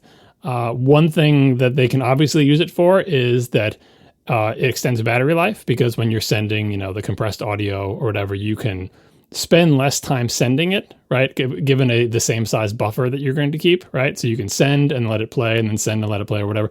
And so that leaves more time for you to retransmit if it didn't get sent correctly the first time. And you're spending less of your time sending and receiving, again, given a fixed size buffer on either end of the thing. So some of the battery life benefit may be attributed to the high bandwidth. Another thing they talked about, which I wish I had this feature on my AirPods as well, having two things. One, I think this is an iOS 16 thing, and maybe it does apply to the old AirPods, having your AirPods connected to two things at once. So you could have your AirPods connected to your phone and your Mac at the same time. I don't think that's an AirPods Pro feature. I think it's just an iOS 16 feature. Am I correct about that? I don't remember, but I mean, right now they certainly can flip-flop between different devices pretty easily if you so desire. No, but just having it connected to both at the same time. And the other one that they talked about, I think, in context of the AirPods Pro, was having multiple people's AirPods connected to a single device. So if you're watching something on a plane on your iPad and you want, you to wear your AirPods and your wife to wear her AirPods, and you both want to watch the movie at the same time. Does the extra bandwidth help with that? Is it totally orthogonal? I don't know, but these are all features that I think are great, and I think everyone has wanted for a long time. You still can't do that with the current ones, right? Like, this is a new feature. Well, because it was weird. So Apple did their own, like, kind of, share stuff to multiple Bluetooth headphones thing first, and then later on that became part of the Bluetooth standard with, like, the most modern audio standards and everything. So now other headphones can do that as well. But I don't know how they ever, like, if they ever, like, went back and, replaced it. I don't know. Yeah. Oh, and I misspoke earlier, real-time follow-up. The lanyard I thought was magnetic. It looking at this again, it's not. You throw it. I was going to say, it's just a hole. Just a hole that you put a string through. Yep. Oh, these AirPods Pro, they look super awesome, and we'll see if I have the self-control not to buy some. But I haven't yet. Yeah, I want all of these features, obviously, except for the ones that can't have, like, noise canceling, because it doesn't make sense. I want all of them on the non-earhole AirPods ASAP. We are brought to you this week by Kolide. IT admins often feel like they have to choose between their commitment to cybersecurity and their duty to protect their employees' privacy. You need to safeguard company data against hacks and breaches, of course, but you don't want to turn your workplace into 1984. Traditional MDMs give the IT team complete access and control over company devices. But since employees are inevitably going to use their work laptops for some personal activities, these tools can saddle you with surveillance capabilities you never wanted, like access to photos and browser history. Before you know it, your end users are complaining about all the security agents slowing down their laptops, developers are frustrated by their lack of autonomy, and people start secretly working on their personal devices just to get things done. It's easy to fall into the trap of top-down security, but this is not the only option. Kolide is an endpoint security solution built around honest security. Their philosophy is that employees aren't your biggest security risk, they're your biggest allies, and your relationship with them should be based on transparency and informed consent. Kolide works by notifying your employees of security issues via Slack, educating them on why they are important, and give them step-by-step instructions on how to resolve them themselves. For IT and security teams, Kolide provides the right level of visibility for Mac, Windows, and Linux devices, and it addresses high-risk issues that can't be solved through brute force or automation. And your end users can see exactly why and how every piece of data is being collected via Kolide's User Privacy Center and their open source codebase. You can meet your security goals without compromising your values. Visit kolide.com/ATP to find out how. And if you follow that link, they'll hook you up with a goodie bag just for activating a free trial. That's Kolide, Kolide, kolide.com/ATP. Thanks to Kolide for sponsoring our show. Finally, it is iPhone time. We start with the 14 and the 14 Plus. They are 6.1 inches and 6.7 inches, which is the same size as the 13 Pro, right? Or the 13 Pro and Pro Max. Am I right about that? I mean, yes, the screen sizes are the same, but as we'll get to in a little bit when we talk about the Pros, I'm not entirely sure that the phone size is down to the millimeter the same as the 13. It's not. The phone, the screens have also gotten very slightly larger. But it's we're talking like a few pixels larger. It's not a big amount. The phone, the measurements of the Pro phones, they have also got like their footprint has actually gotten very slightly bigger, but it's a very, very small difference. And I think they might have changed the radius on the curves too. Someone had a screenshot of like the old phone versus the new phone going back and forth and made it look like that. Hard to tell, but it'll be interesting when people get these phones, like lay a 14 on top of a 13, lay a 14 Pro on top of a 13 Pro if you can figure out how to arrange the stupid camera things to see what the differences actually are. They're very, very, very close, it seems like, but not exact. Yep, so we got 14 Plus in Midnight Starlight Blue, Purple, in Product Red. They specifically said the 14 Plus is the best battery life ever on an iPhone, and I don't believe they corrected that for the 14 Pro, as far as I'm aware. So that's cool. It does have the A15 from the iPhone 13 Pro. I think I got that right. I hope so. but with all the parts that work, because I think if on the original, that's why I say it from the iPhone 13 Pro, because if you remember the iPhone 13, you'd get one and like one of the GPU cores didn't work. I think it was like a 5-core GPU instead of a 6, and I think all the A15s in the iPhone 14 will be all the parts working. Yeah, I loved the way they did this. Like, this is such a wonderful like marketing BS kind of thing where they have this marketing problem where this is the first iPhone to not upgrade the chip from the one before it. And so instead of like burying that and hoping nobody noticed, they attempted to turn it into a feature. I think unsuccessfully, because none of us were fooled, but they attempted to spend a little bit of time talking about how this new, I love the line they said, quote, now we are bringing this proven pro-level performance to iPhone 14. Not saying that, the iPhone 13, they're bringing the performance of the iPhone 13 Pro to the iPhone 14. Well, the iPhone 13 non-Pro had like 85% of it or something. It's so was a wonderful. That's not the Pro performance that they're bringing. They're not bringing the non-Pro performance where one of your GPU cores doesn't work. And I think that's literally the only difference. The only difference was one GPU core didn't work, and now all of them will. As far as I know, that's the only difference. So, quite a wonderful bit of marketing there from Apple attempting to spin this as something besides like, there's now just more difference between the Pro and the non-Pro.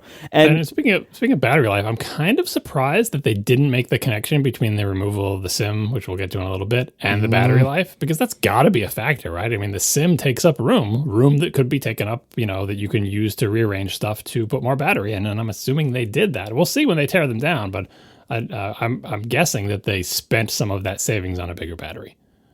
Yeah, presumably. And also, if you're using a similar size battery between the regular 14s and the 14 Pros, well, the 14 Pros have this much larger power demand of this new always-on screen thing. And so, of course, the Pros are going to get less battery life for the same size batteries as the non-Pros. And the A16 probably is more power thirsty than the A15. Maybe. All right, so there is a new camera. They started calling it the main camera, which is a change from what did they call it, the wide camera? They used to call it wide. Thank God they made this change. Nobody understood what that was. Because once they started adding the ultra wide, then it's like, okay, well, if you say the wide camera, a lot of people are going to assume you mean the 0.5x one, not the 1x one. So now everywhere they have renamed the 1x one to main. So whether they're talking about the main camera or later on when they did their fake 2x thing, they refer to the main lens. So it's all main, which is a much better name. Although it's kind of interesting that to this point, all of the diameter of the circles in the back of the phone have been uniform on a given phone, right? So the main camera is not, from looking at the circle on the outside, bigger than the non-main cameras, right? Underneath the covers, obviously the sensors and everything else and the mechanisms are different, but they've kept the circles the same size.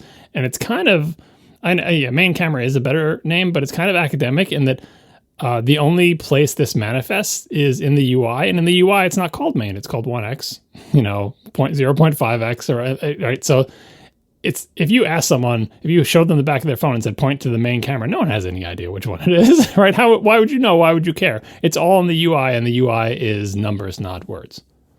So they did make mention briefly of the fact that 3 trillion, with a T, photos were taken with the iPhone in the last year, which I thought was bananas. But anyways, it is a 12 megapixel main camera, f1.5 with sensor shift, optical image stabilization. Apparently a nearly 50% low light improvement. There's a 38% improvement in low light with the true depth camera. That's the front camera, if I'm not mistaken, an f1.9. It also has autofocus for the first time. Deep fusion is now being applied earlier in the process on uncompressed images, so hopefully it'll make things look a lot better. They announced, and this is the beginning of really dodgy names, the Photonic Engine, which is an enhanced image pipeline to dramatically improve low-light photos and goes beyond what hardware alone can provide, which the name is a little meh, but nevertheless, they claim 2x low-light improvement on front and the ultra-wide cameras and a 2.5x improvement on the main camera. Additionally, they have for the video portion, they have action mode, which is a more advanced stabilization mode, and they have more overscan. So I don't remember if they were doing this before or not, but my understanding is, and this is certainly how I believe the GoPro tends to work, is when you film, you're not using the entirety of the frame that the sensor is capturing. And that means as you're jostling the camera and thus the sensor around, you can, with software, move what portion of that frame is being saved to offset the motion of the physical device. And so they have more overscan, they have more movement correction, and they specifically said, without having to carry any extra gear like a gimbal, which I've done from time to time, and I can assure you is not fun. Mm-hmm. So camera improvements, definitely camera improvements, not quite as monumental as the pros, which we'll get to in a minute. I am tentatively very annoyed by the next thing they talked about, which is there is no SIM tray, except in a couple of countries. There is no SIM tray in the iPhone 14 line, including the pros. Instead, it is all eSIM all the time. And that in and of itself, I think is probably good and probably an improvement.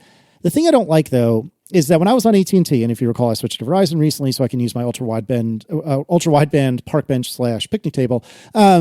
With AT&T... Wait, is that on the Verizon 5G nationwide ultra-fast, ultra-wideband, ultra everything network? Do you know what? Son of a gun it is. Oh. But anyway, with AT&T, I would take a physical SIM from phone to phone to phone to phone, and AT&T, anyway, would never charge me the $30 tax, in order to switch phones, because I was just moving a SIM.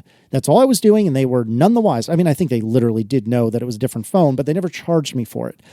I don't know what Verizon would have or did do in the past, but I was planning on hoping, and I was hoping that I was going to, take my SIM out of my 13 Pro and move it into a 14 Pro. And I specifically, when I got the Verizon account, when I moved to Verizon, I was asked, do you want an eSIM? And I was like, no. I'll take a physical SIM, please, so I can move it into my next phone. And the guy I was talking to was like, are you sure? It's really nice to have an eSIM. No. I'll take my physical SIM. Thank you very much. They want their $30 fee for whatever they're going to do. Are you trying to imply that the carriers don't charge people a fee when they move a physical SIM? Because I feel like they would find a way to do that too. Maybe AT&T didn't, but... I agree. But AT&T didn't. I think they are capable of like any of these carriers are capable of charging a fee. I have no doubt that they know that there are different devices connected, but AT&T never did. Now, it could be that when I did this in this fantasy world where the 14 Pro did have a physical SIM, maybe I would have moved the SIM and Verizon would have been like, no. So maybe I would have been charged anyway, but ignorance is bliss. And so I'm a little annoyed that now I don't even have the choice or the chance. But that being said, this is like me not being excited about the AirPods Pro, right? For every other person on the planet, this is probably an improvement. Not every other, because a lot of people are complaining who do like international traveling. That's true. That's true. In some countries, eSIM is not a supported thing with the various carriers, and it was nice to be able to have one or possibly two SIM slots where you could just get a SIM card and shuffle it to whatever country you're in. This is a growing pains thing, though. Like eSIM is obviously the superior solution. It's silly that we have these little SIM cards. We have an electronic solution for it, but it's painful if the rest of the world has not caught up. Whether that be companies having policies that are not as punitive in terms of charging you money to switch them, or just simply not supporting it on certain carriers. So I think we're in for a couple of years or potentially more in various countries of pain as Apple essentially forces the world to come to terms with eSIMs, because carriers do want iPhone customers on their network, because iPhone customers, by buying an iPhone, have proven they have money. Carriers want that money. And so this will change over time. I'm glad that the eSIM is coming, but I'm also a little bit wary of what kind of cluster it's going to be during the transition to successfully get my phone activated and working. Hell, last time, I think even with my physical SIM card, I had trouble getting things up and going. There's nothing the carriers can't screw up. But eSIM, like from a tech perspective, it's better, if only because you don't have to have a giant stupid slot in your phone taking up space that could be used for other things like battery. So I give it a thumbs up, even though it may be a pain. And keep in mind, like that slot also provides one more possible entry point for water. That's exactly what I was about to say. You're exactly Sorry. right. No, it's all good. And yeah, I was going to say the same thing. So in the grand scheme of things, as much as I'm, whining about it right now, I do think it is for the best. I'm just very wary, and I'm sure that I'm in for $60 worth of Verizon charges when I have them, eSIM me or move my physical SIM to an eSIM, and hopefully in a few days. Moving on, crash detection. The car crash thing is coming to the phone, which is kind of nice. Also, we finally figured out, and this is, in my opinion, a pretty rare occurrence. Far Out actually did relate to something that they talked about. Far Out being the tagline on the invites. The titles always relate to something. They just relate in a boring way that no one cares about after the fact. Well, nevertheless, new safety service, says Ashley Williams as she was presenting, and I think this is super freaking cool. Whether or not I ever use it, I think the tech is so neat. So they said, hey, you could be in the middle of nowhere and you might want to call for help. You might want to call 911 if you're American or whatever the equivalent is in other countries. You might want to call somebody because you're hiking and you're by yourself and you broke your leg or something. So how do you do that if you don't have service? Well, turns out there's a bunch of satellites up in the sky that you could hypothetically talk to. And I have seen, and I've talked about this in the past, I've seen a satellite phone before. Now, granted, this was many years ago now, but it was huge. The antenna was mammoth, and it was not fun. It was not fun to hold.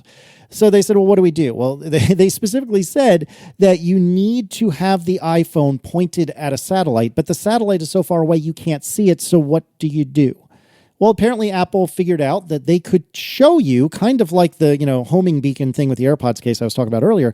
They can show you where you need to point your phone and tell you, all right, little to the left, little to the right, little to the left. Stop. Okay, right there. Hold it right there. And we're going to send a text message to get you help. I think this is so cool. And they talked about how difficult it is to transmit data that far. I mean, obviously, to transmit data that far away. And they said they came up with a custom compression algorithm to reduce the size of these text messages by a factor of 3.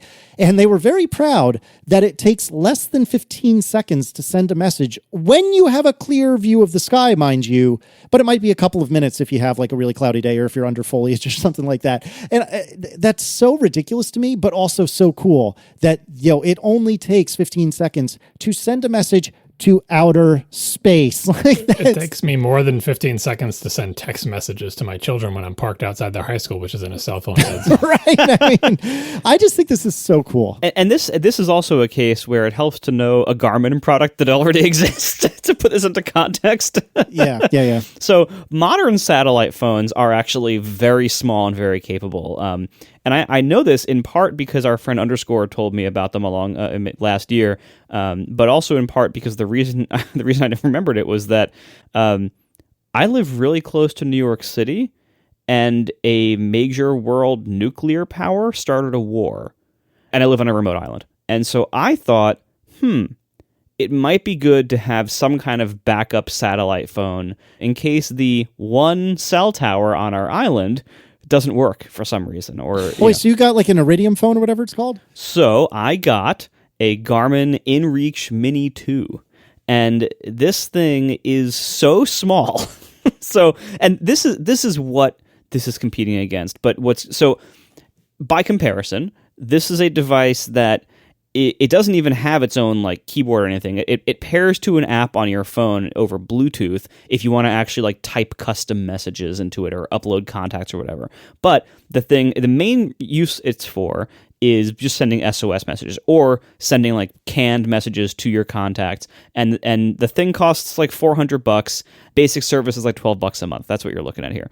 And this thing, it is pretty small. I mean, it's about the size of like 2 AirPods Pro cases plus a little nubby antenna that sticks up. And so that's what they're talking about. So the iPhone doesn't have this nubby antenna or the plastic enclosure around it or whatever else.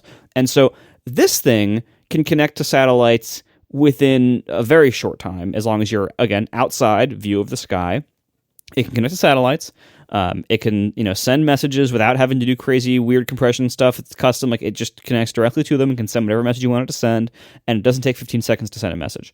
But it is a dedicated device, and it has this little nub antenna that sticks out of it. So for the iPhone to be talking to probably the same satellites with the same service running them, probably for the iPhone to do it without an external antenna and without being a dedicated device dedicated solely to this function, and without paying $12 a month, at least for the first 2 and years. without paying $12 a month for and then there's the big question mark of 2 years free with iPhone 14. Well, then what? Anyway, we'll find out that later. I'm sure they probably haven't worked it out yet, but anyway. So these dedicated devices exist and are small and modern. This has a USB-C charging input. Like it's a modern device.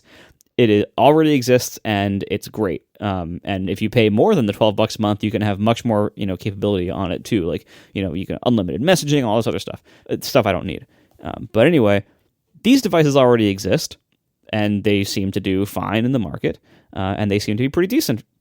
Apple though is building in a admittedly much worse version, but it'll still do the basics of like get you help if you need it. They're building that into every iPhone, and you don't have to activate service to do it. It's just built in, and it'll just come with every iPhone 14. That's amazing because, this is the kind of product that you hope to never need, and most people truly never need them. But there might be a time when you do. And if you didn't think ahead to buy one of these things and pay for its $12 a month service forever, you wouldn't have this with you.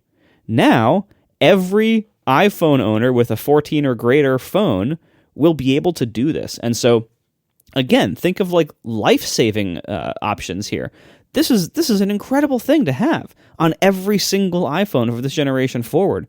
That's amazing. And even if it takes you 15 minutes to send your SOS message, that's still potentially really important and can make a pretty big difference in certain situations than not having any way at all to contact for help or having to walk a few miles to get cell service or whatever. Like, this is a major deal.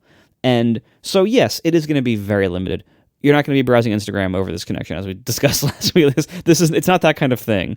But if you need help in a pinch, you can get it. And that's fantastic. And that's something that, again, until Android phones catch up to this, that's a really big selling point for Apple. Like they're just, this is one more thing on the list of like, if you're worried at all about like emergency preparedness or, certain risks, one more reason to stick with Apple. It's a smart move and it's a good move that will probably save lives. Based on your explanation of why you got that Garmin thing, I feel like you're not really embracing your life as a New Yorker, because I think people raised, and maybe this is a bygone era, but if you're raised in the New York metro area during the Cold War, part of the ethos was, well, we don't have to worry about nuclear war because if it starts, we're all dead. So it's like, don't worry about preparedness, or I might need a satellite phone. Like, look at the map, people. Draw the big circles from war games. It's something we don't have to worry about. It's like, because we're just plain dead. No, but I did look at those circles. I went to like the nuke map site. This is a dark time. No, I went to that, and you simulate, oh, what if like the Tsar Bomba or whatever, and all these terrible outcomes. And no, it turns out like I'm not guaranteed dead because I'm pretty far from the city here. In Westchester, I'm screwed. Because of the direction of the wind in Westchester, I'm totally dead. You're dead there too. That's what I'm trying to tell you. It'll be slightly worse for you. You probably won't be instantly vaporized, but you're dead. Like the satellite phone's looking at because like how hard it is to get on and off the island in the best of circumstances. And as we established previously, you don't have a boat. Nobody has a driving permit now. That's all he needs: a driving permit and an overpriced truck. Yeah, I think the island's traffic will defeat him in the best of times. Nuclear Armageddon is not the best of times. You are not getting off the island that way. You are dead. So, but that's not to say you shouldn't have this phone, because the real reason this is a useful feature is not for that doomsday scenario, but hey, what if there's a hurricane, right? Yeah. What if there's a flood? Those things are way more likely to happen, and unfortunately, with climate change, increasingly likely to be endangering all of us. And so I think this feature is well timed to potentially save a few extra lives. Yeah. Well, and also, and again, like one of the reasons why I was happy to get this is like, my family lives upstate in an area with no cell coverage, and frequently we are driving to their house, and so we often are driving through rural areas with no cell coverage. If we had, say, a car accident or an emergency, it would be nice to be able to call somebody, to contact somebody for help outside of cell coverage. And like, while our horrible, nuclear war scenarios are hopefully much less likely to happen, people all the time are driving cars through areas with no cell coverage. That's a common everyday occurrence for tons of people. For that kind of scenario, again, this is a major feature. I do wonder also what the deal was that with whatever company they're paying to do this for 2 years worth of service. Well, first of all, is it 2 years starting from today, or is it 2 years starting from the time you buy your iPhone?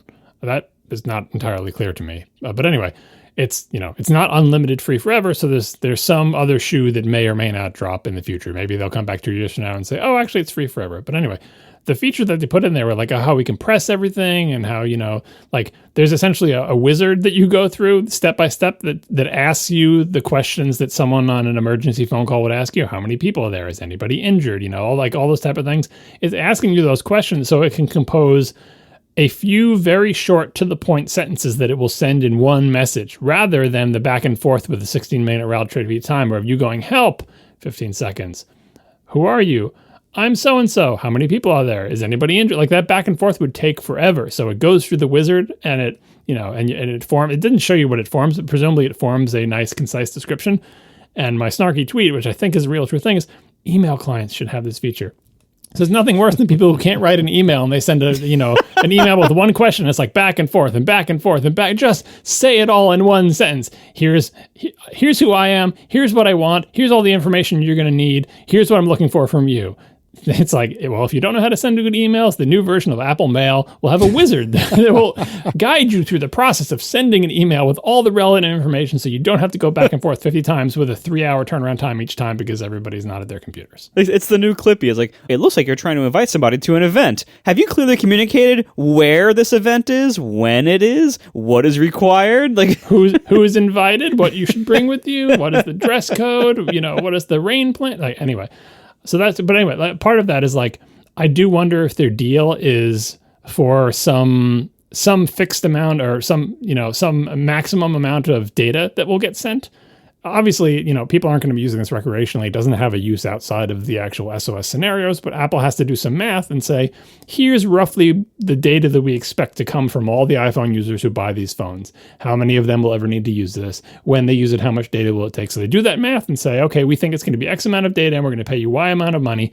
And part of making that cheaper for Apple to pay for everybody's service is to make everybody send as little as possible. Now, maybe the Garmin thing also massively compresses data when it sends it. I don't know the deal, but this entire feature seems tuned to be efficient with people's time, because time is of the essence when you're in an SOS, emergency type scenario, but also efficient with data, which probably helps Apple's bottom line.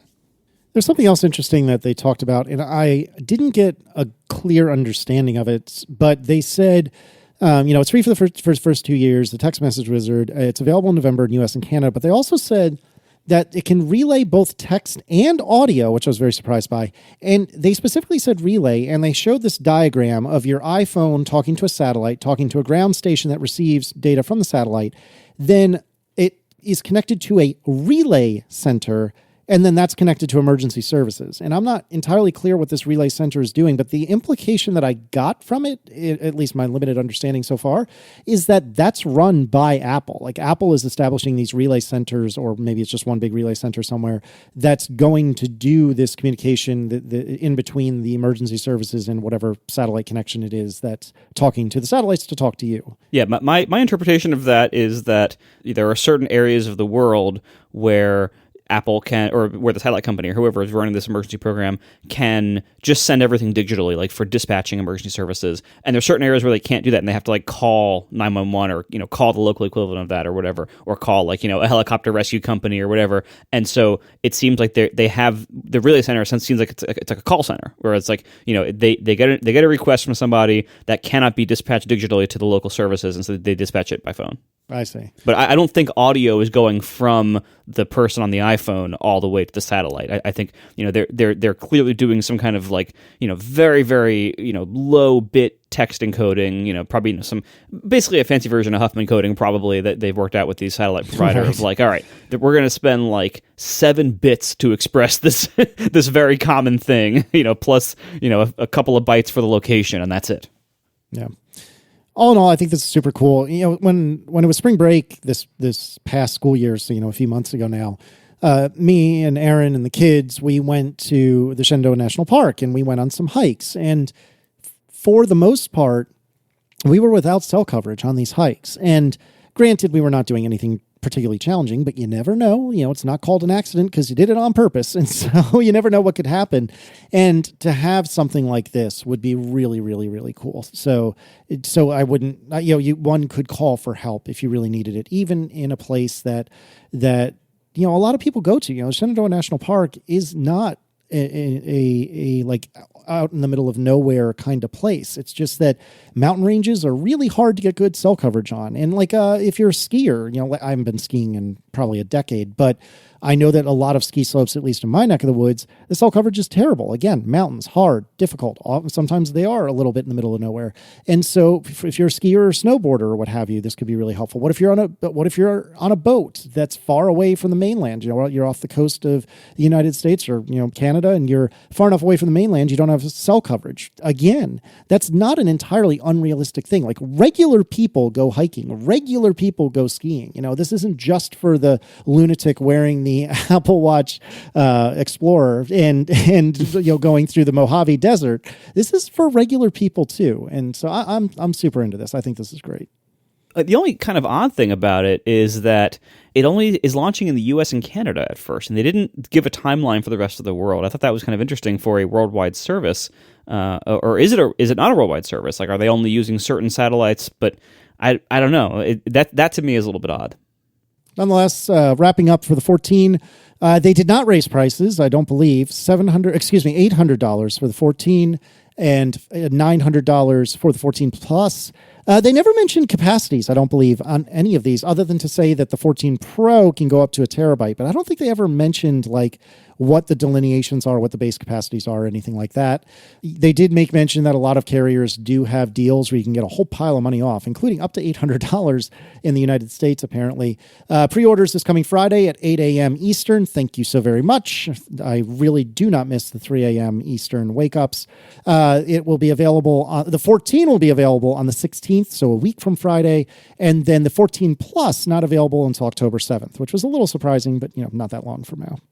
And also, as far as we know, besides like screen size and battery size, there appear to be no differences between the 14 and 14 Plus and also between the 14 Pro and 14 Pro Max. It seems like everything is the same between the two sizes of each respective family. Yep, that's a really good point. Oh, we should also point out what appears to be the exporting of boring Pro colors to the non-Pro line.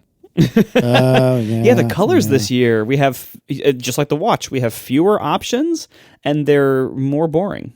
Yeah, I don't dig that. I mean, and I'm also a little bummed because I'm going to get the actual names wrong, but like forest green 2 years ago, I did the midnight blue or whatever last year. Now, admittedly, I'm putting, or at least this year, I put my phone in a case, and surprisingly, I didn't shatter it. Who'd have thunk it? But anyways, I'm putting these phones in cases anyway. But I don't know. I really like the green. I really like the blue. For me personally, the purple doesn't really do much for me. But obviously, there are people who will say the opposite. So I don't know. I wish there were more vibrant and more interesting colors for all of the phones. I will say the cases this year from Apple have really good orange colors. And they brought back the black leather case, which I've already ordered, actually. Yeah. So I'm excited about that, too. So I guess we should just talk about the 14 Pro, and this is when Jaws came out. All of us knew that it was either going to be, what was it, like John had called it a horizontal eye, which is actually a very good description. What was it, a hole punch and lozenge, or whatever? There were several different ways to describe it.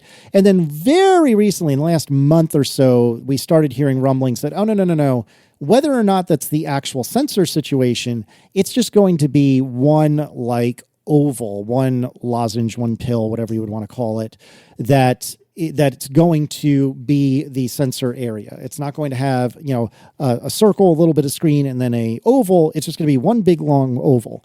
And we all thought, okay, that's fine, whatever. And also, right, just before the latest breaking rumor was, oh, and by the way, it will be lozenge shaped, and also those pixels that are in between that they're turning off to make the lozenge shape, they'll also use them to show stuff because those are still screen pixels, and so they're taking advantage of OLEDs only lighting up the pixels that you need.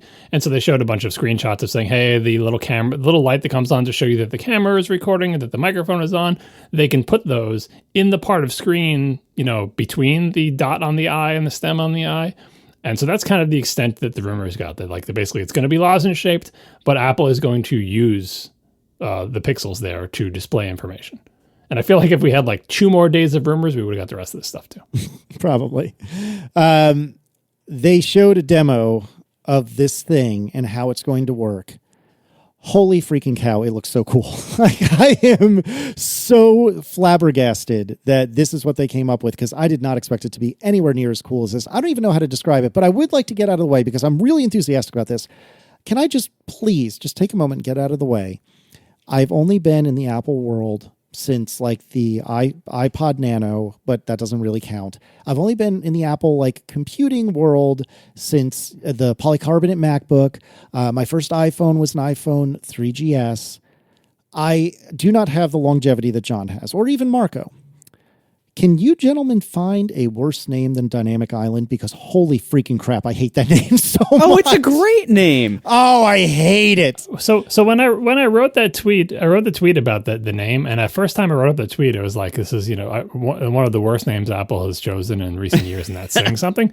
But when I was typing it, I'm like, but that's not really what I mean. It's not. I don't really mean worst. So I changed the word worst to strangest, because I think that captures it. It's not an embarrassing name. It's not a bad name, but boy, is it weird. If you're in a brainstorming meeting about what are we going to call this feature, and then, and to describe the feature, basically the oval, in addition to using the pixels that are between the oval, they also incorporate the oval into the UI. So the oval grows to show additional information. This answers the question that I asked last week. Hey, what advantage does this oval have? Because it seems like it might have disadvantages in that it might extend lower in the screen. So what advantage does it have? And the advantage is that it's narrower than even the narrowest notch, which means that it has room to expand because Apple already has UI conventions for when the notch is wider, right? That's still in there. So you can make that lozenge wider and display stuff in it. And you can make a little piece of it pop off and have a little status information. It's like they've incorporated it into the UI. Previously, when elements would just come and be displayed on your screen, now if those elements themselves are rounded rectangles, they appear to expand out of the lozenge or whatever. We keep calling it the lozenge, but that's not what they call it. They call it the dynamic island. It's dynamic. Oh. All right. It's dynamic. It changes size and shape. Little pieces come off of it. Things animate into and out of it. And I guess it's an island, kind of, but it's, it doesn't matter. No one's ever going to call it the dynamic island, but it's one of those names that is too it's too generic. Neither of those words is connected in any way with a hardware feature or a software feature. Dynamic, there's no, like, for example, dock. Like, if they had used the word dock, it's like, well, we're very familiar with the idea that on a computer screen there can be something called a dock that is this region that is like stuck to a screen edge or whatever, right? But island is not a term of art in the computer world for a UI element that is not stuck to the edge. And dynamic is just whatever, changing, right? So that's, it doesn't matter. In the grand scheme of things, it doesn't really matter, but dynamic island is one of the most deeply strange names that Apple has ever chosen for a feature. I don't like it. See, I actually like it because this is what they've shown, and we haven't really used this yet. We've just seen the marketing video basically, but what they've shown, it shows a couple of things that I think are really clever design. First of all, it's bouncy and it shows whimsy and it shows personality. Yeah, and these are things that we have not been able to associate with the Alan Dye era of design yet. It's almost like Alan Dye found his personality finally.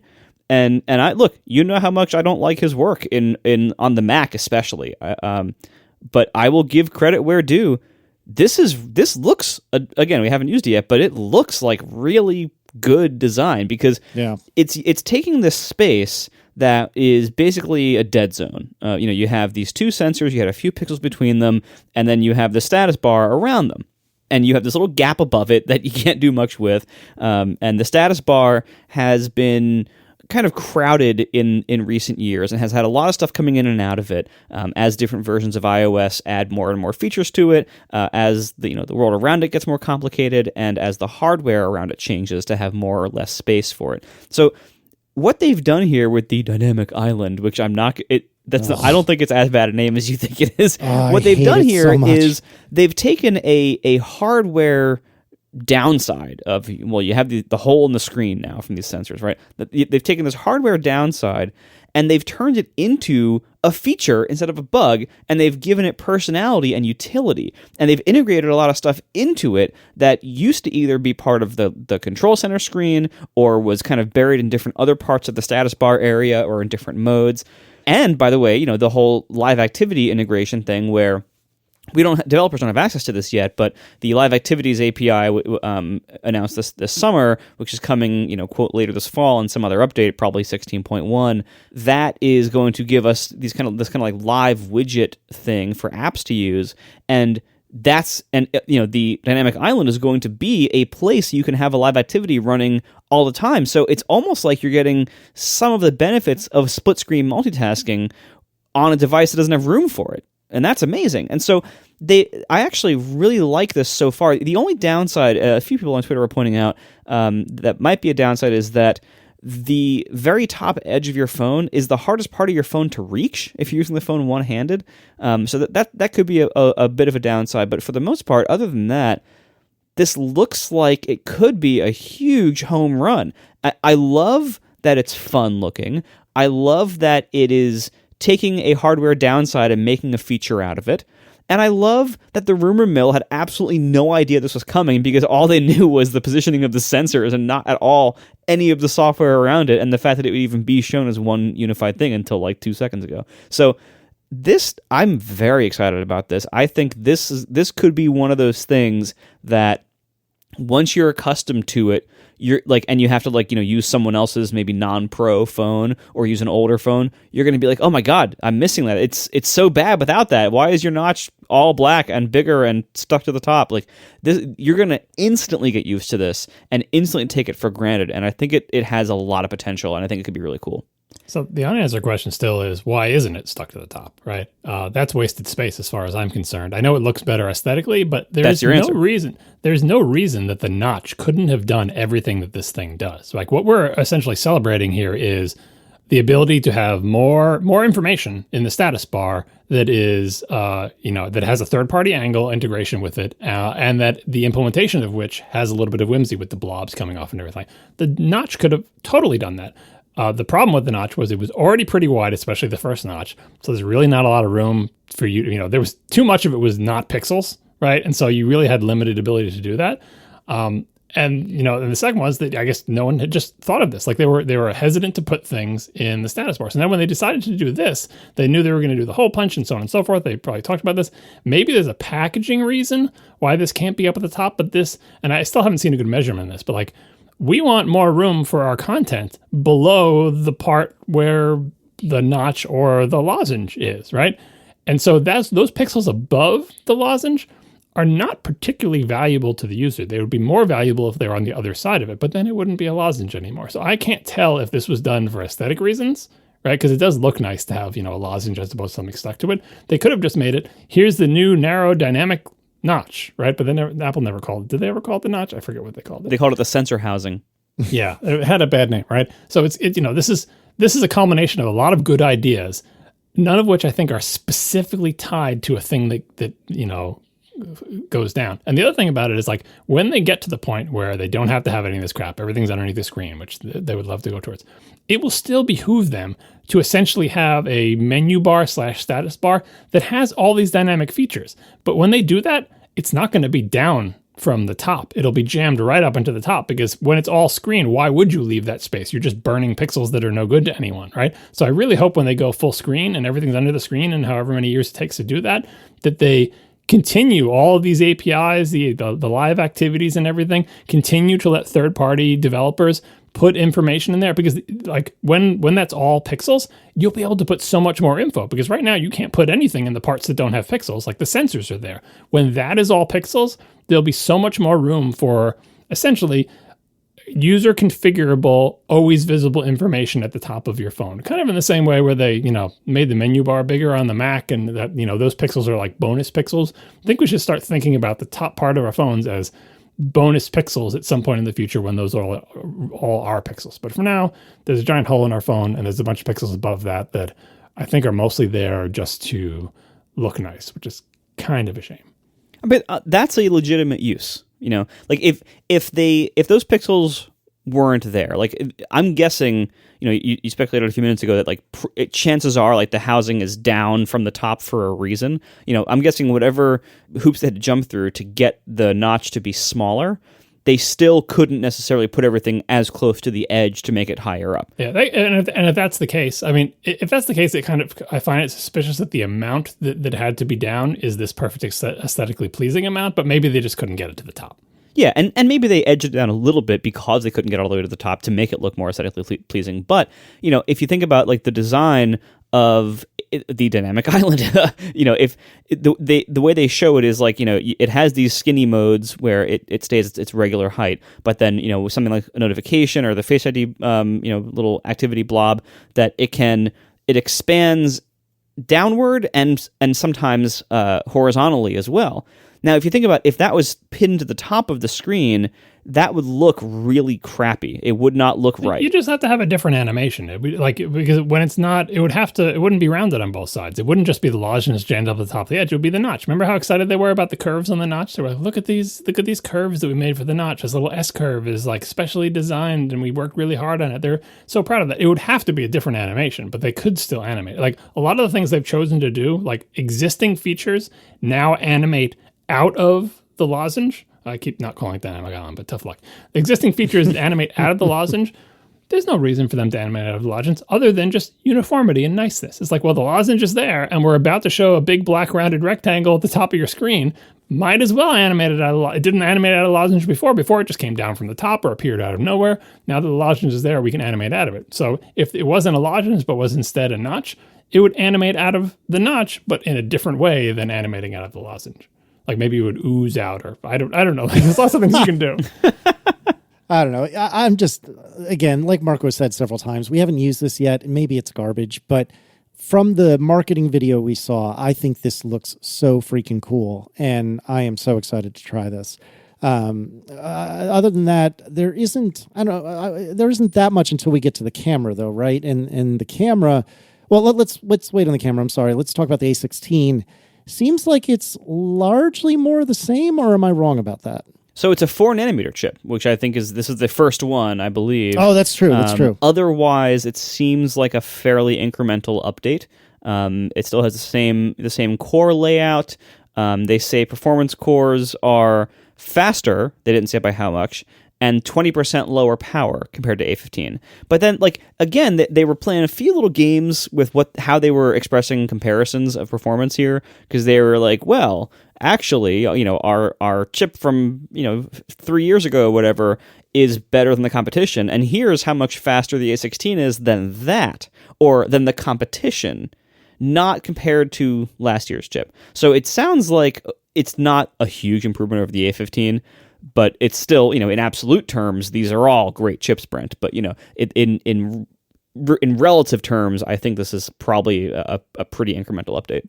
When they were doing the core comparisons for power, like if they weren't doing the whole SoC, I do have to wonder if, when we talked about the camera, like the image processing that handles those 48 megapixels, maybe does that subvert the power gain from the power usage gain from the power cores that are more efficient, right? Because I have a hard time believing that Apple wouldn't have spent basically all of the power budget on computational features, especially with all the features that they are touting related to this camera, and especially just with the pure amount of pixels that it's processing compared to, even though it does pixel binning, they made it a point to say that lots of their new steps in the photonic engine work on uncompressed data and work on all pixels. And, we'll get to the camera in a second. And there is situations where they do have 48 megapixels. And then they showed in the SoC our new image engine and blah, blah, blah. And I have to think that stuff is going to eat up some of their power budget.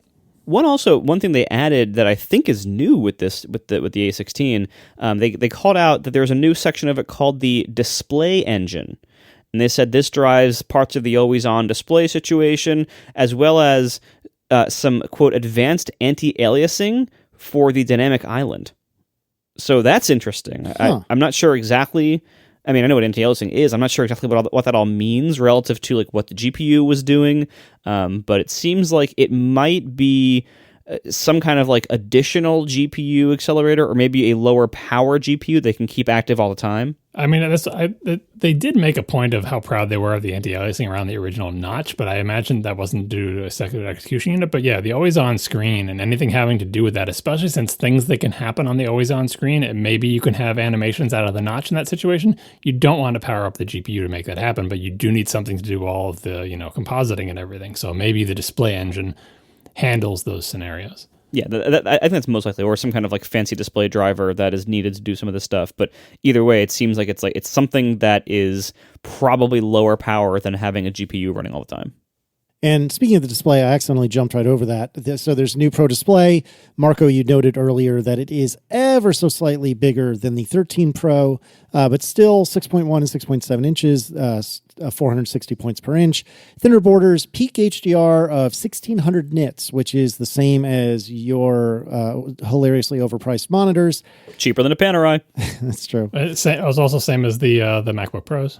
Yep. They also made mention, apparently there's 2000 nits in sunshine for 14 frickin' nanoseconds before it thermally throttles itself, I'm quite sure. But hey, at least for those 14 seconds, it'll be really frickin' easy to see. Yeah, this was weird. It was like, all right, we have 1600 nit peak HDR brightness, which does not mean peak brightness in regular usage, and 2000 nits outdoors sometimes. Unspecified as to like when that can happen. It only outdoors? Is that HDR only? Or can that show my email at 2000 nits? Like, I don't know. The light sensor is activating that. That's what I assume. Like when it senses that it's in full sunlight, and if it's like the winter, then it will go up at 2000 nits. So they did make mention, I think in the Plane 14, some cooling advances or something. They didn't dive into that, so I'm guessing there's no vapor chamber hiding in there, but I believe they did actually make a mention of superior cooling. We'll see how this works out. The 4-nanometer chip might help. Like maybe they've learned some lessons from the 13 in terms of cooling, but they didn't make any bold claims about the ability to withstand direct sunlight for longer or whatever. So we'll just have to get the units and see how it works. That being said, I mean, even like I wouldn't rule out vapor chamber stuff yet until we have a teardown, because that's exactly the kind of thing they would not really feel worth mentioning. Well, it depends. Sometimes they do dive into that, but maybe there wouldn't be time to go into it. It seems like something they would brag about, but we'll see what's going on inside these things. Oh, and Casey, you said that as Marco pointed out, the screen is slightly bigger. I just want to quantify that so people know, right? So the 13 Pro was 1,170. These are pixels, right? 1,170 pixels wide, The new one is 1,179. So you get 9 additional pixels, right? So they're very close. Well, and then in height, it's also a little bit different too.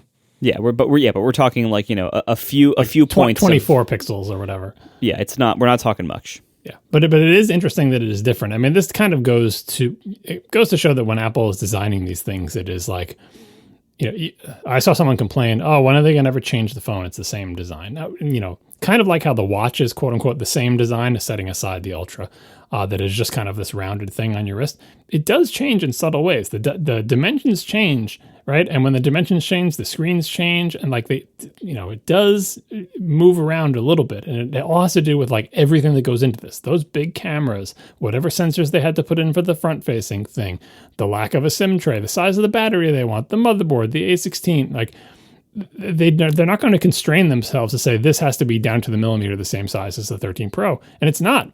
It is close because they don't want to make a differently sized product, but it's a balance between all the things that has to go into this. And so you end up with a screen that is not exactly the same size, but it's almost. And this is a different screen. It has higher peak brightness. It has the cutout in it. Like there's probably constraints with that. So I feel like every piece of this product is designed to come together to be a whole. And yes, it does look just like the older one because it's got flat sides and everything, but it is itself like I would, it's kind of like when car manufacturers want to brag, like there's the new 911, right? That doesn't look like the new 911. It looks just like the old 911. It's like, well, how many parts are shared between the old 911 and the new 911? I would imagine that there are way fewer parts shared between the 14 Pro and the 13 Pro than between any two successive generations of 911s. Yes, even though it looks the same, the cameras are different, the SoC different, the motherboard is different, the screen is different, even the band of stainless steel that's around the outside, where all the little antenna lines, like I would imagine almost every part, maybe not the haptic engine, but almost every part in this thing is different, even though you look at it and say, oh, it's the same phone.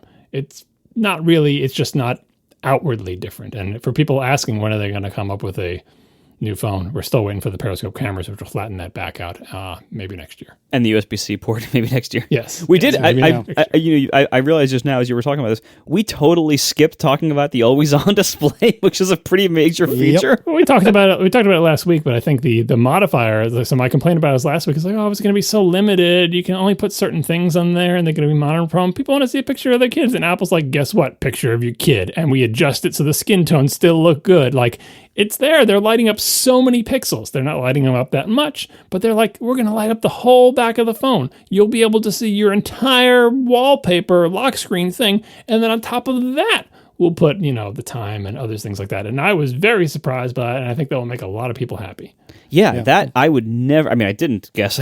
I would never have guessed that they would have basically full color, full screen, always on, just lower brightness. And, again, this kind of remains to be seen, like, how low brightness is it? And, is there a meaningful difference in battery life, for instance, if you pick an all black wallpaper for your lock screen?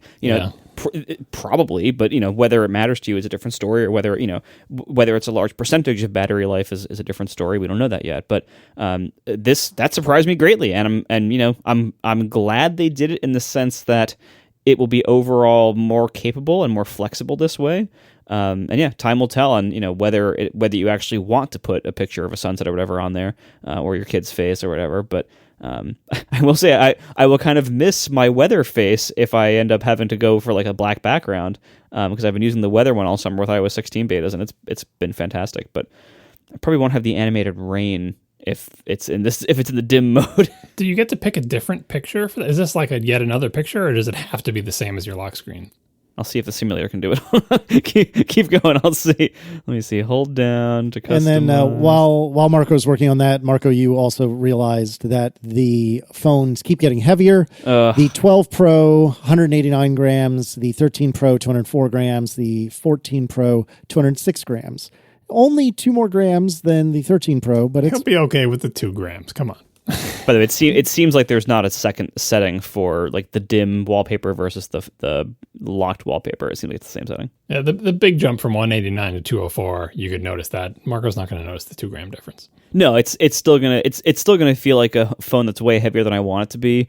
But it's not. Yeah, I'm not going to notice it being heavier than the 13. Certainly not getting lighter anyway. which is a shame.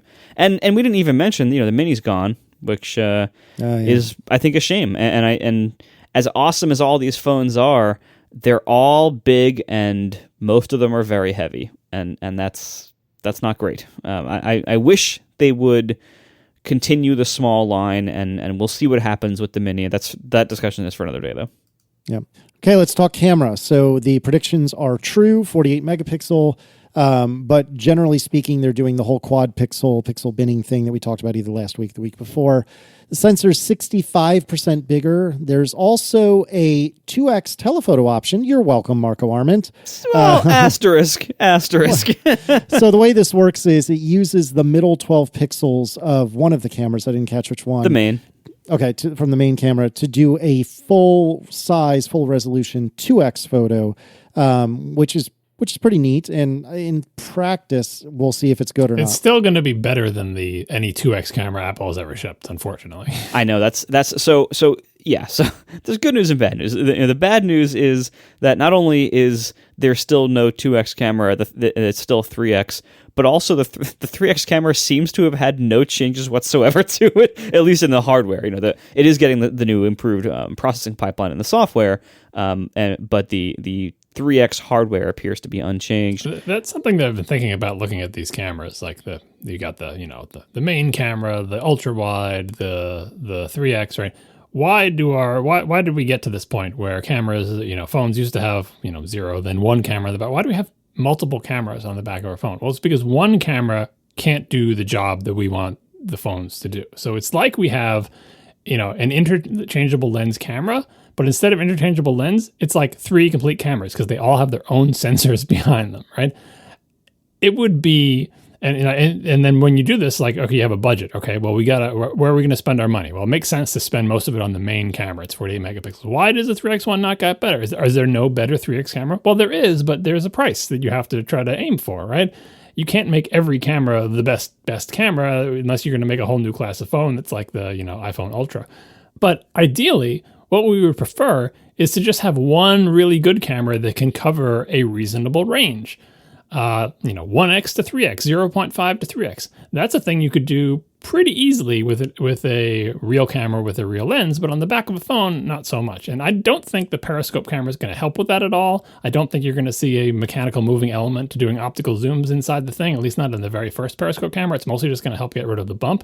But it is kind of an oddity of technology that the solution to the problem of camera versatility in smartphones was, let's just keep adding more cameras. And when you do that, there's always going to be the favored camera, the main camera, and then the lesser cameras. And we're getting into a situation now where the main camera is so much better than, for example, the 3x camera, that when it comes time to do 2x, no one's asking the 3x camera to help. You're like, oh, 3x camera, you're so adorable. You stay over there. Let the main camera handle it.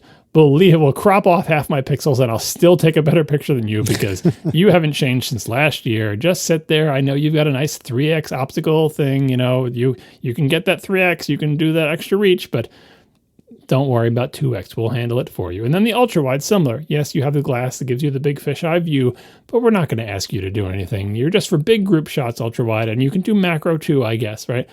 It's such a weird situation, such a weird technologically compromised situation that I hope I live long enough to see resolved into a situation where there's just one really good camera on the back of my phone. We'll tune in 10 years and we'll revisit that fantasy. Yeah. Yeah. And the ultra wide did get optically better. It actually, and all of them actually have smaller apertures in absolute terms, but they have bigger, the ultra wide and the main have bigger sensors now, so that kind of balances it out in some ways. But yeah, so the ultra wide now has a bigger sensor. And the ultra wide, I believe. Oh no, they said the front camera has variable focus now, which I believe the front camera was always fixed focus before. Front cameras on 14 and 14 Pro are now variable focus, which should be, that's usually a significant jump in quality. But yeah, going back to the big camera, what'll be interesting to see is like how much does this new quad pixel arrangement with the Bayer color filters, how much does this impact actual results that we get? It's probably, I would imagine, the larger total sensor size is probably going to be much more responsible for quality increases than the quad pixel arrangement. And the quad pixel arrangement might only be very useful in like certain lighting conditions, probably good lighting conditions. So we'll see how much it actually matters. I think ultimately, though, what it's doing is it's giving the camera system more options and more data. So it can better adapt to different circumstances, different light levels and things like that, maybe different HDR needs, whatever it is. Like there's a lot of things you can do with having the quad Bayer arrangement with like, using the pixels a little bit differently depending on what you're shooting and what the conditions are. So ultimately, I don't expect this to be like, if you're expecting this to compete with like a 48 megapixel, Sony A7R, it's not going to do that. It's a different thing, but it will give really great results in all likelihood, like fantastic results at 12 megapixels most of the time. And yeah, the 48 megapixels are available in ProRAW for apps that use ProRAW, but that's, I think, going to be a fairly specialized audience of power users and photographers that most of us are never going to see that kind of resolution, but we're going to see better quality 12 megapixel photos from this. And that I think is very, very good for a year-over-year increase. And the only other thing that gives me that I thought was interesting, give me a little bit of pause, is that they changed the focal length of the main camera. It's down to 24 millimeter equivalent. And normally, I believe most recent iPhones and most iPhones ever have been closer to 28 millimeter focal length equivalent. So it's going to be very slightly wider zoomed out than it was before. And I don't think this is going to be a major thing that will massively impact anything, but I think you'll notice. I think people will notice, like, oh, my field of view is a little bit wider than it was before. And so it's interesting. I think that might be a feature because I think that's I know they call that camera the wide camera, but what are people taking pictures of with their iPhones? Groups of people is probably a very popular subject for photography. And you don't want to have to ever switch off that main camera if you can possibly help it. Like if you're as a group of people and you really have space constraints, yeah, you can go to ultra wide. But if you've ever done that, you know that the people at the edge of that picture look all distorted, right? Because it's ultra wide. It's like a fisheye type thing. The people on the edges of the frame are not going to look the way they look in real life. So giving a little bit more of a wide angle in situations where you can walk back one or two steps without falling off a cliff, I think 24 is a reasonable, what do you call it? Focal length for the main camera, even though we may be used to 28 or whatever. Yeah. So overall, I am extremely looking forward to this phone. Same. But frankly, the camera is almost incidental. Like, of course, I'm going to get a better camera with the new phone. I'm actually most excited with this phone about the display and notch changes. Like that to me is what I really want to experience here. Like I want to play with the always on display. I want to play with the dynamic island.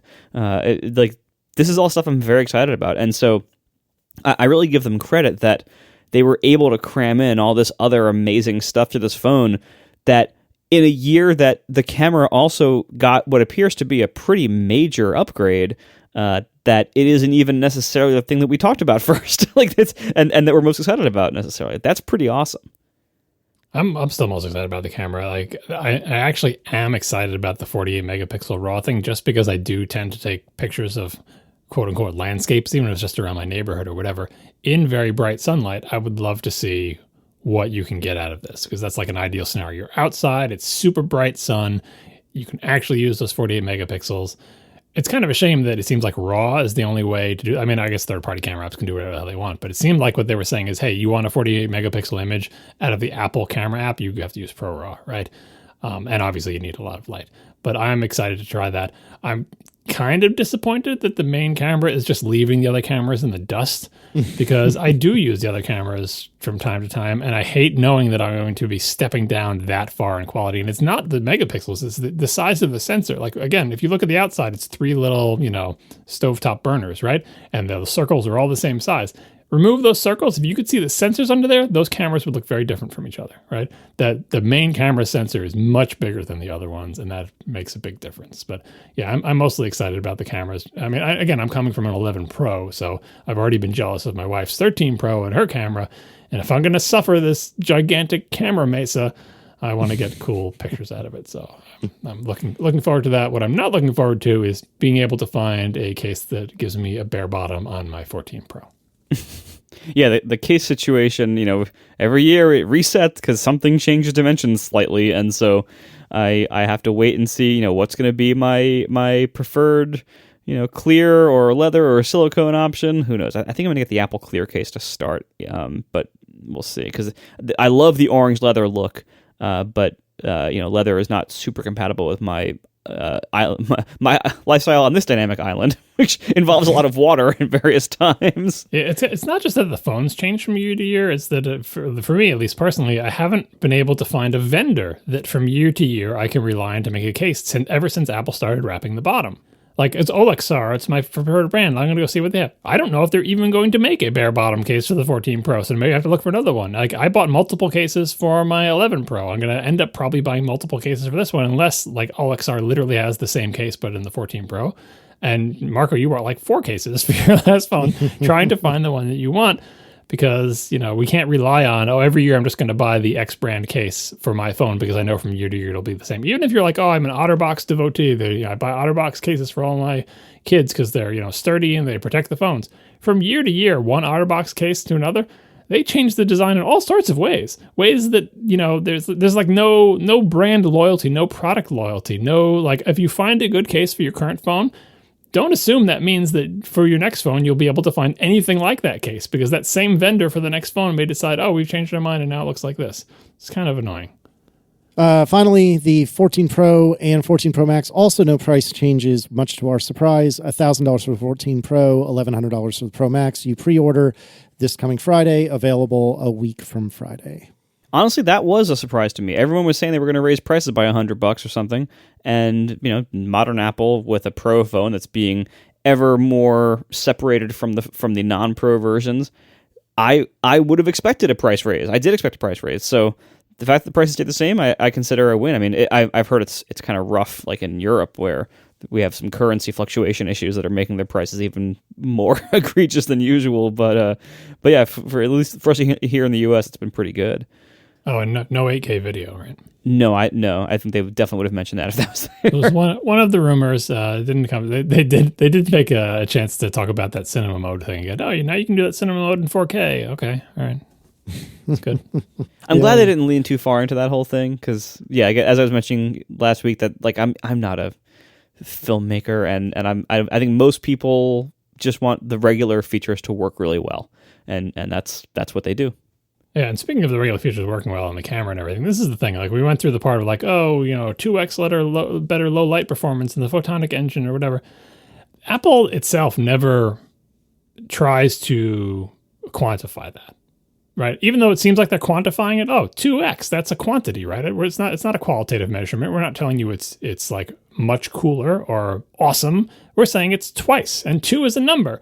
But what does that mean? Like, what is your testing scenario? 2x better low light performance. So it's like, okay, well then given this image and this amount of light and this thing, they never do that. They never go through like, here's a test pattern, here's a measured amount of light. They just don't do that, right? And in practice, when you look at like competitive, camera comparisons online, here's the latest Google Pixel, here's the latest iPhone, and they try to take identical pictures and identical lighting with the cameras all up on tripods, and they do a lot of things. And what you learn is, they show those pictures to people. It's subjective. Which one, unless you're doing a literal test pattern and you're measuring like the values with like a pixel meter or whatever, when you take pictures of real subjects, there's so much processing going on. Face detection, lighting up people's faces, HDR, like it's, the camera understands in various ways what it's taking a picture of, and they all do, and they all use that information to process the pixels in a certain way.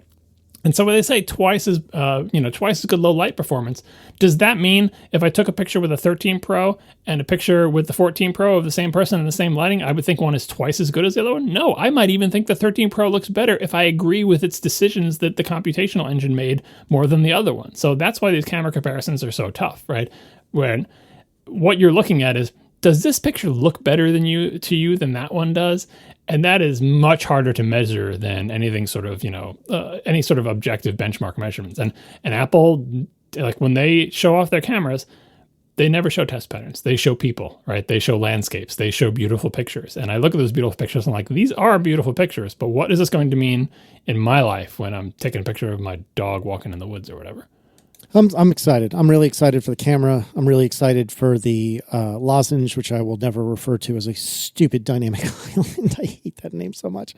I'm really excited for all of this. Isn't a volcano a dynamic island? Yeah, that's true. It is. Not all volcanoes are islands, though. That's also true. Yeah, fair point. Anyways, and iOS 16 released on Monday, and so that's pretty cool too. But yeah, this was a really impressive event. I already bought watches. I want to buy AirPods, but I'm resisting, and I will be buying phones on Friday. Marco, what are you doing? I'm gonna, as far as I know right now, I'm gonna skip the watch. Okay. First one ever, and I'm going to get the 14 Pro and AirPods Pro 2. I am so looking forward to both of those things. Yep. What's Tiffin for? Most likely 14 Pro Max and also AirPods Pro. Nice. John, you said Tina's year this year, right? No, it's my year. I'm sorry. That's right. You said that earlier. My bad. So Tina already ordered her new watch. I think it's just going to end up looking the same as her old watch, but she likes the temperature sensor thing and the ovulation tracking or whatever, so she's getting that. Again, not that we're trying to have another kid, but it's it's a useful thing. I'm getting this phone when it is available. I'm probably just going to get a boring black one with 256 gigs and all that other good stuff, and then I'm going to begin my long journey of trying to find a case for it and trying not to break it while I look for a case. Seriously.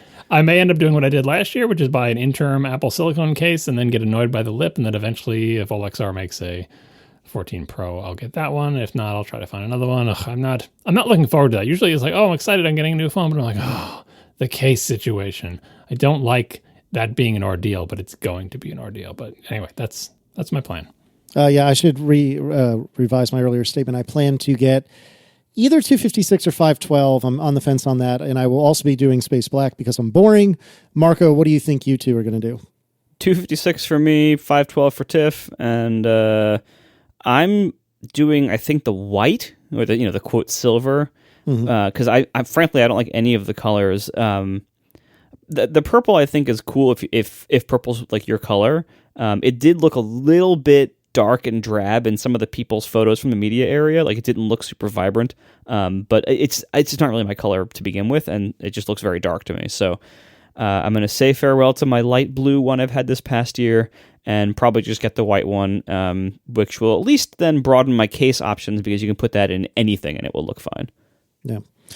John, going back a half step, I should mention that one of the options for the last couple of years for Apple Care is to do $10 a month until you decide to cancel it. Like you can cancel it whenever you want. And something you might want to think about is rather than dropping $40 or whatever on an Apple silicone case, you could just do Apple Care for like a month or two until you get a case that you like, and then cancel it, and you're out less than the cost of a temporary case. I always just get the 2-year Apple Care because I'm on a 2-year phone plan. So I prepay for 2 years. I want the Apple Care, if only as a way to prevent me from ever breaking my phone, which so far it's been working. So money well spent. The second I don't pay for that Apple Care, I'm breaking my phone. Yeah. All right. Well, I'm really looking forward to it. I am looking forward to getting all of the toys. I am jealous of all the AirPods Pro that are happening, but I'm super stoked about my Series 8 that's coming. And hopefully all of you will have good luck with ordering your iPhone 14 or 14 Pros. And after you do that, or perhaps even before, stjude.org/ATP. Now's a good time. Thanks to our sponsors this week, Linode, Memberful, and Kolide. And thanks to our members who support us directly. You can join at atp.fm/join. And we will talk to you next week. Now that the show is over, it's time to give to St. Jude's. They're funding research. Curing diseases. Every year you get a new iPhone. Now think about the good you'll do when you're funding research. Childhood diseases. Our friends at Relay organize this annually. It's time to do your part and give directly to STJUDECHILD and SRESEARCHCHOSPITAL. Be generous, they fund their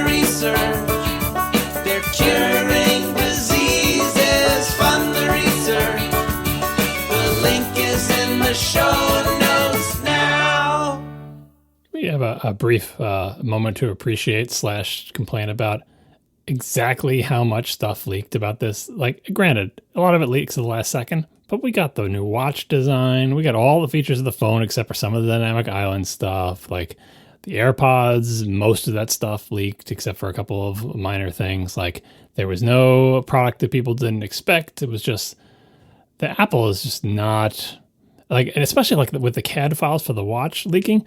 Yeah. I don't understand the mechanism by which that information is going to leak, but it doesn't leak until like the day before. It's almost like someone that has the info and is holding it until like they think they're not going to be prosecuted because, well, it's the day before. Apple's not going to care, right? But boy, like, and I thought about like, maybe I shouldn't look at the watch pictures because maybe I want to be surprised. But I gave in to temptation, just like Marco did, and we all looked at the pictures and they were accurate, and there was the product. Like, are we ever going to be surprised by anything other than a Mac Pro? Because no one leaks that because nobody cares.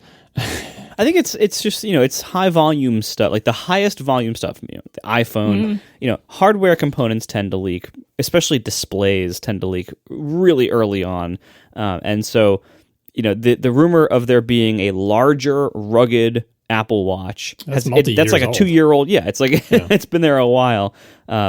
We knew a while ago all the different, all the new sizes of the iPhone 14, that there wouldn't be a mini, that there would be a big regular one. Like all of that, we had such strong rumors on. We knew the AirPod Pro with the speaker and the loop and the case, and and the fact they were going to look basically the same design wise and higher bandwidth. Like it's just everything. That's why, like, I am more excited by the features that are not apparent from basic component leaks. So things like the dynamic volcano island, things like the satellite connectivity, which was like, it was rumored that there was going to be satellite connectivity maybe, but no one really knew. Right, but you can't tell that from the hardware because it's like, well, the hardware could already do it. It's a business deal stuff and software features. Apple is still doing a pretty good job of keeping under wraps. But I couldn't believe when the watch was like a day before. I thought they were going to make it. I'm like, oh, this rugged Apple Watch hasn't leaked yet, but nope, there it was.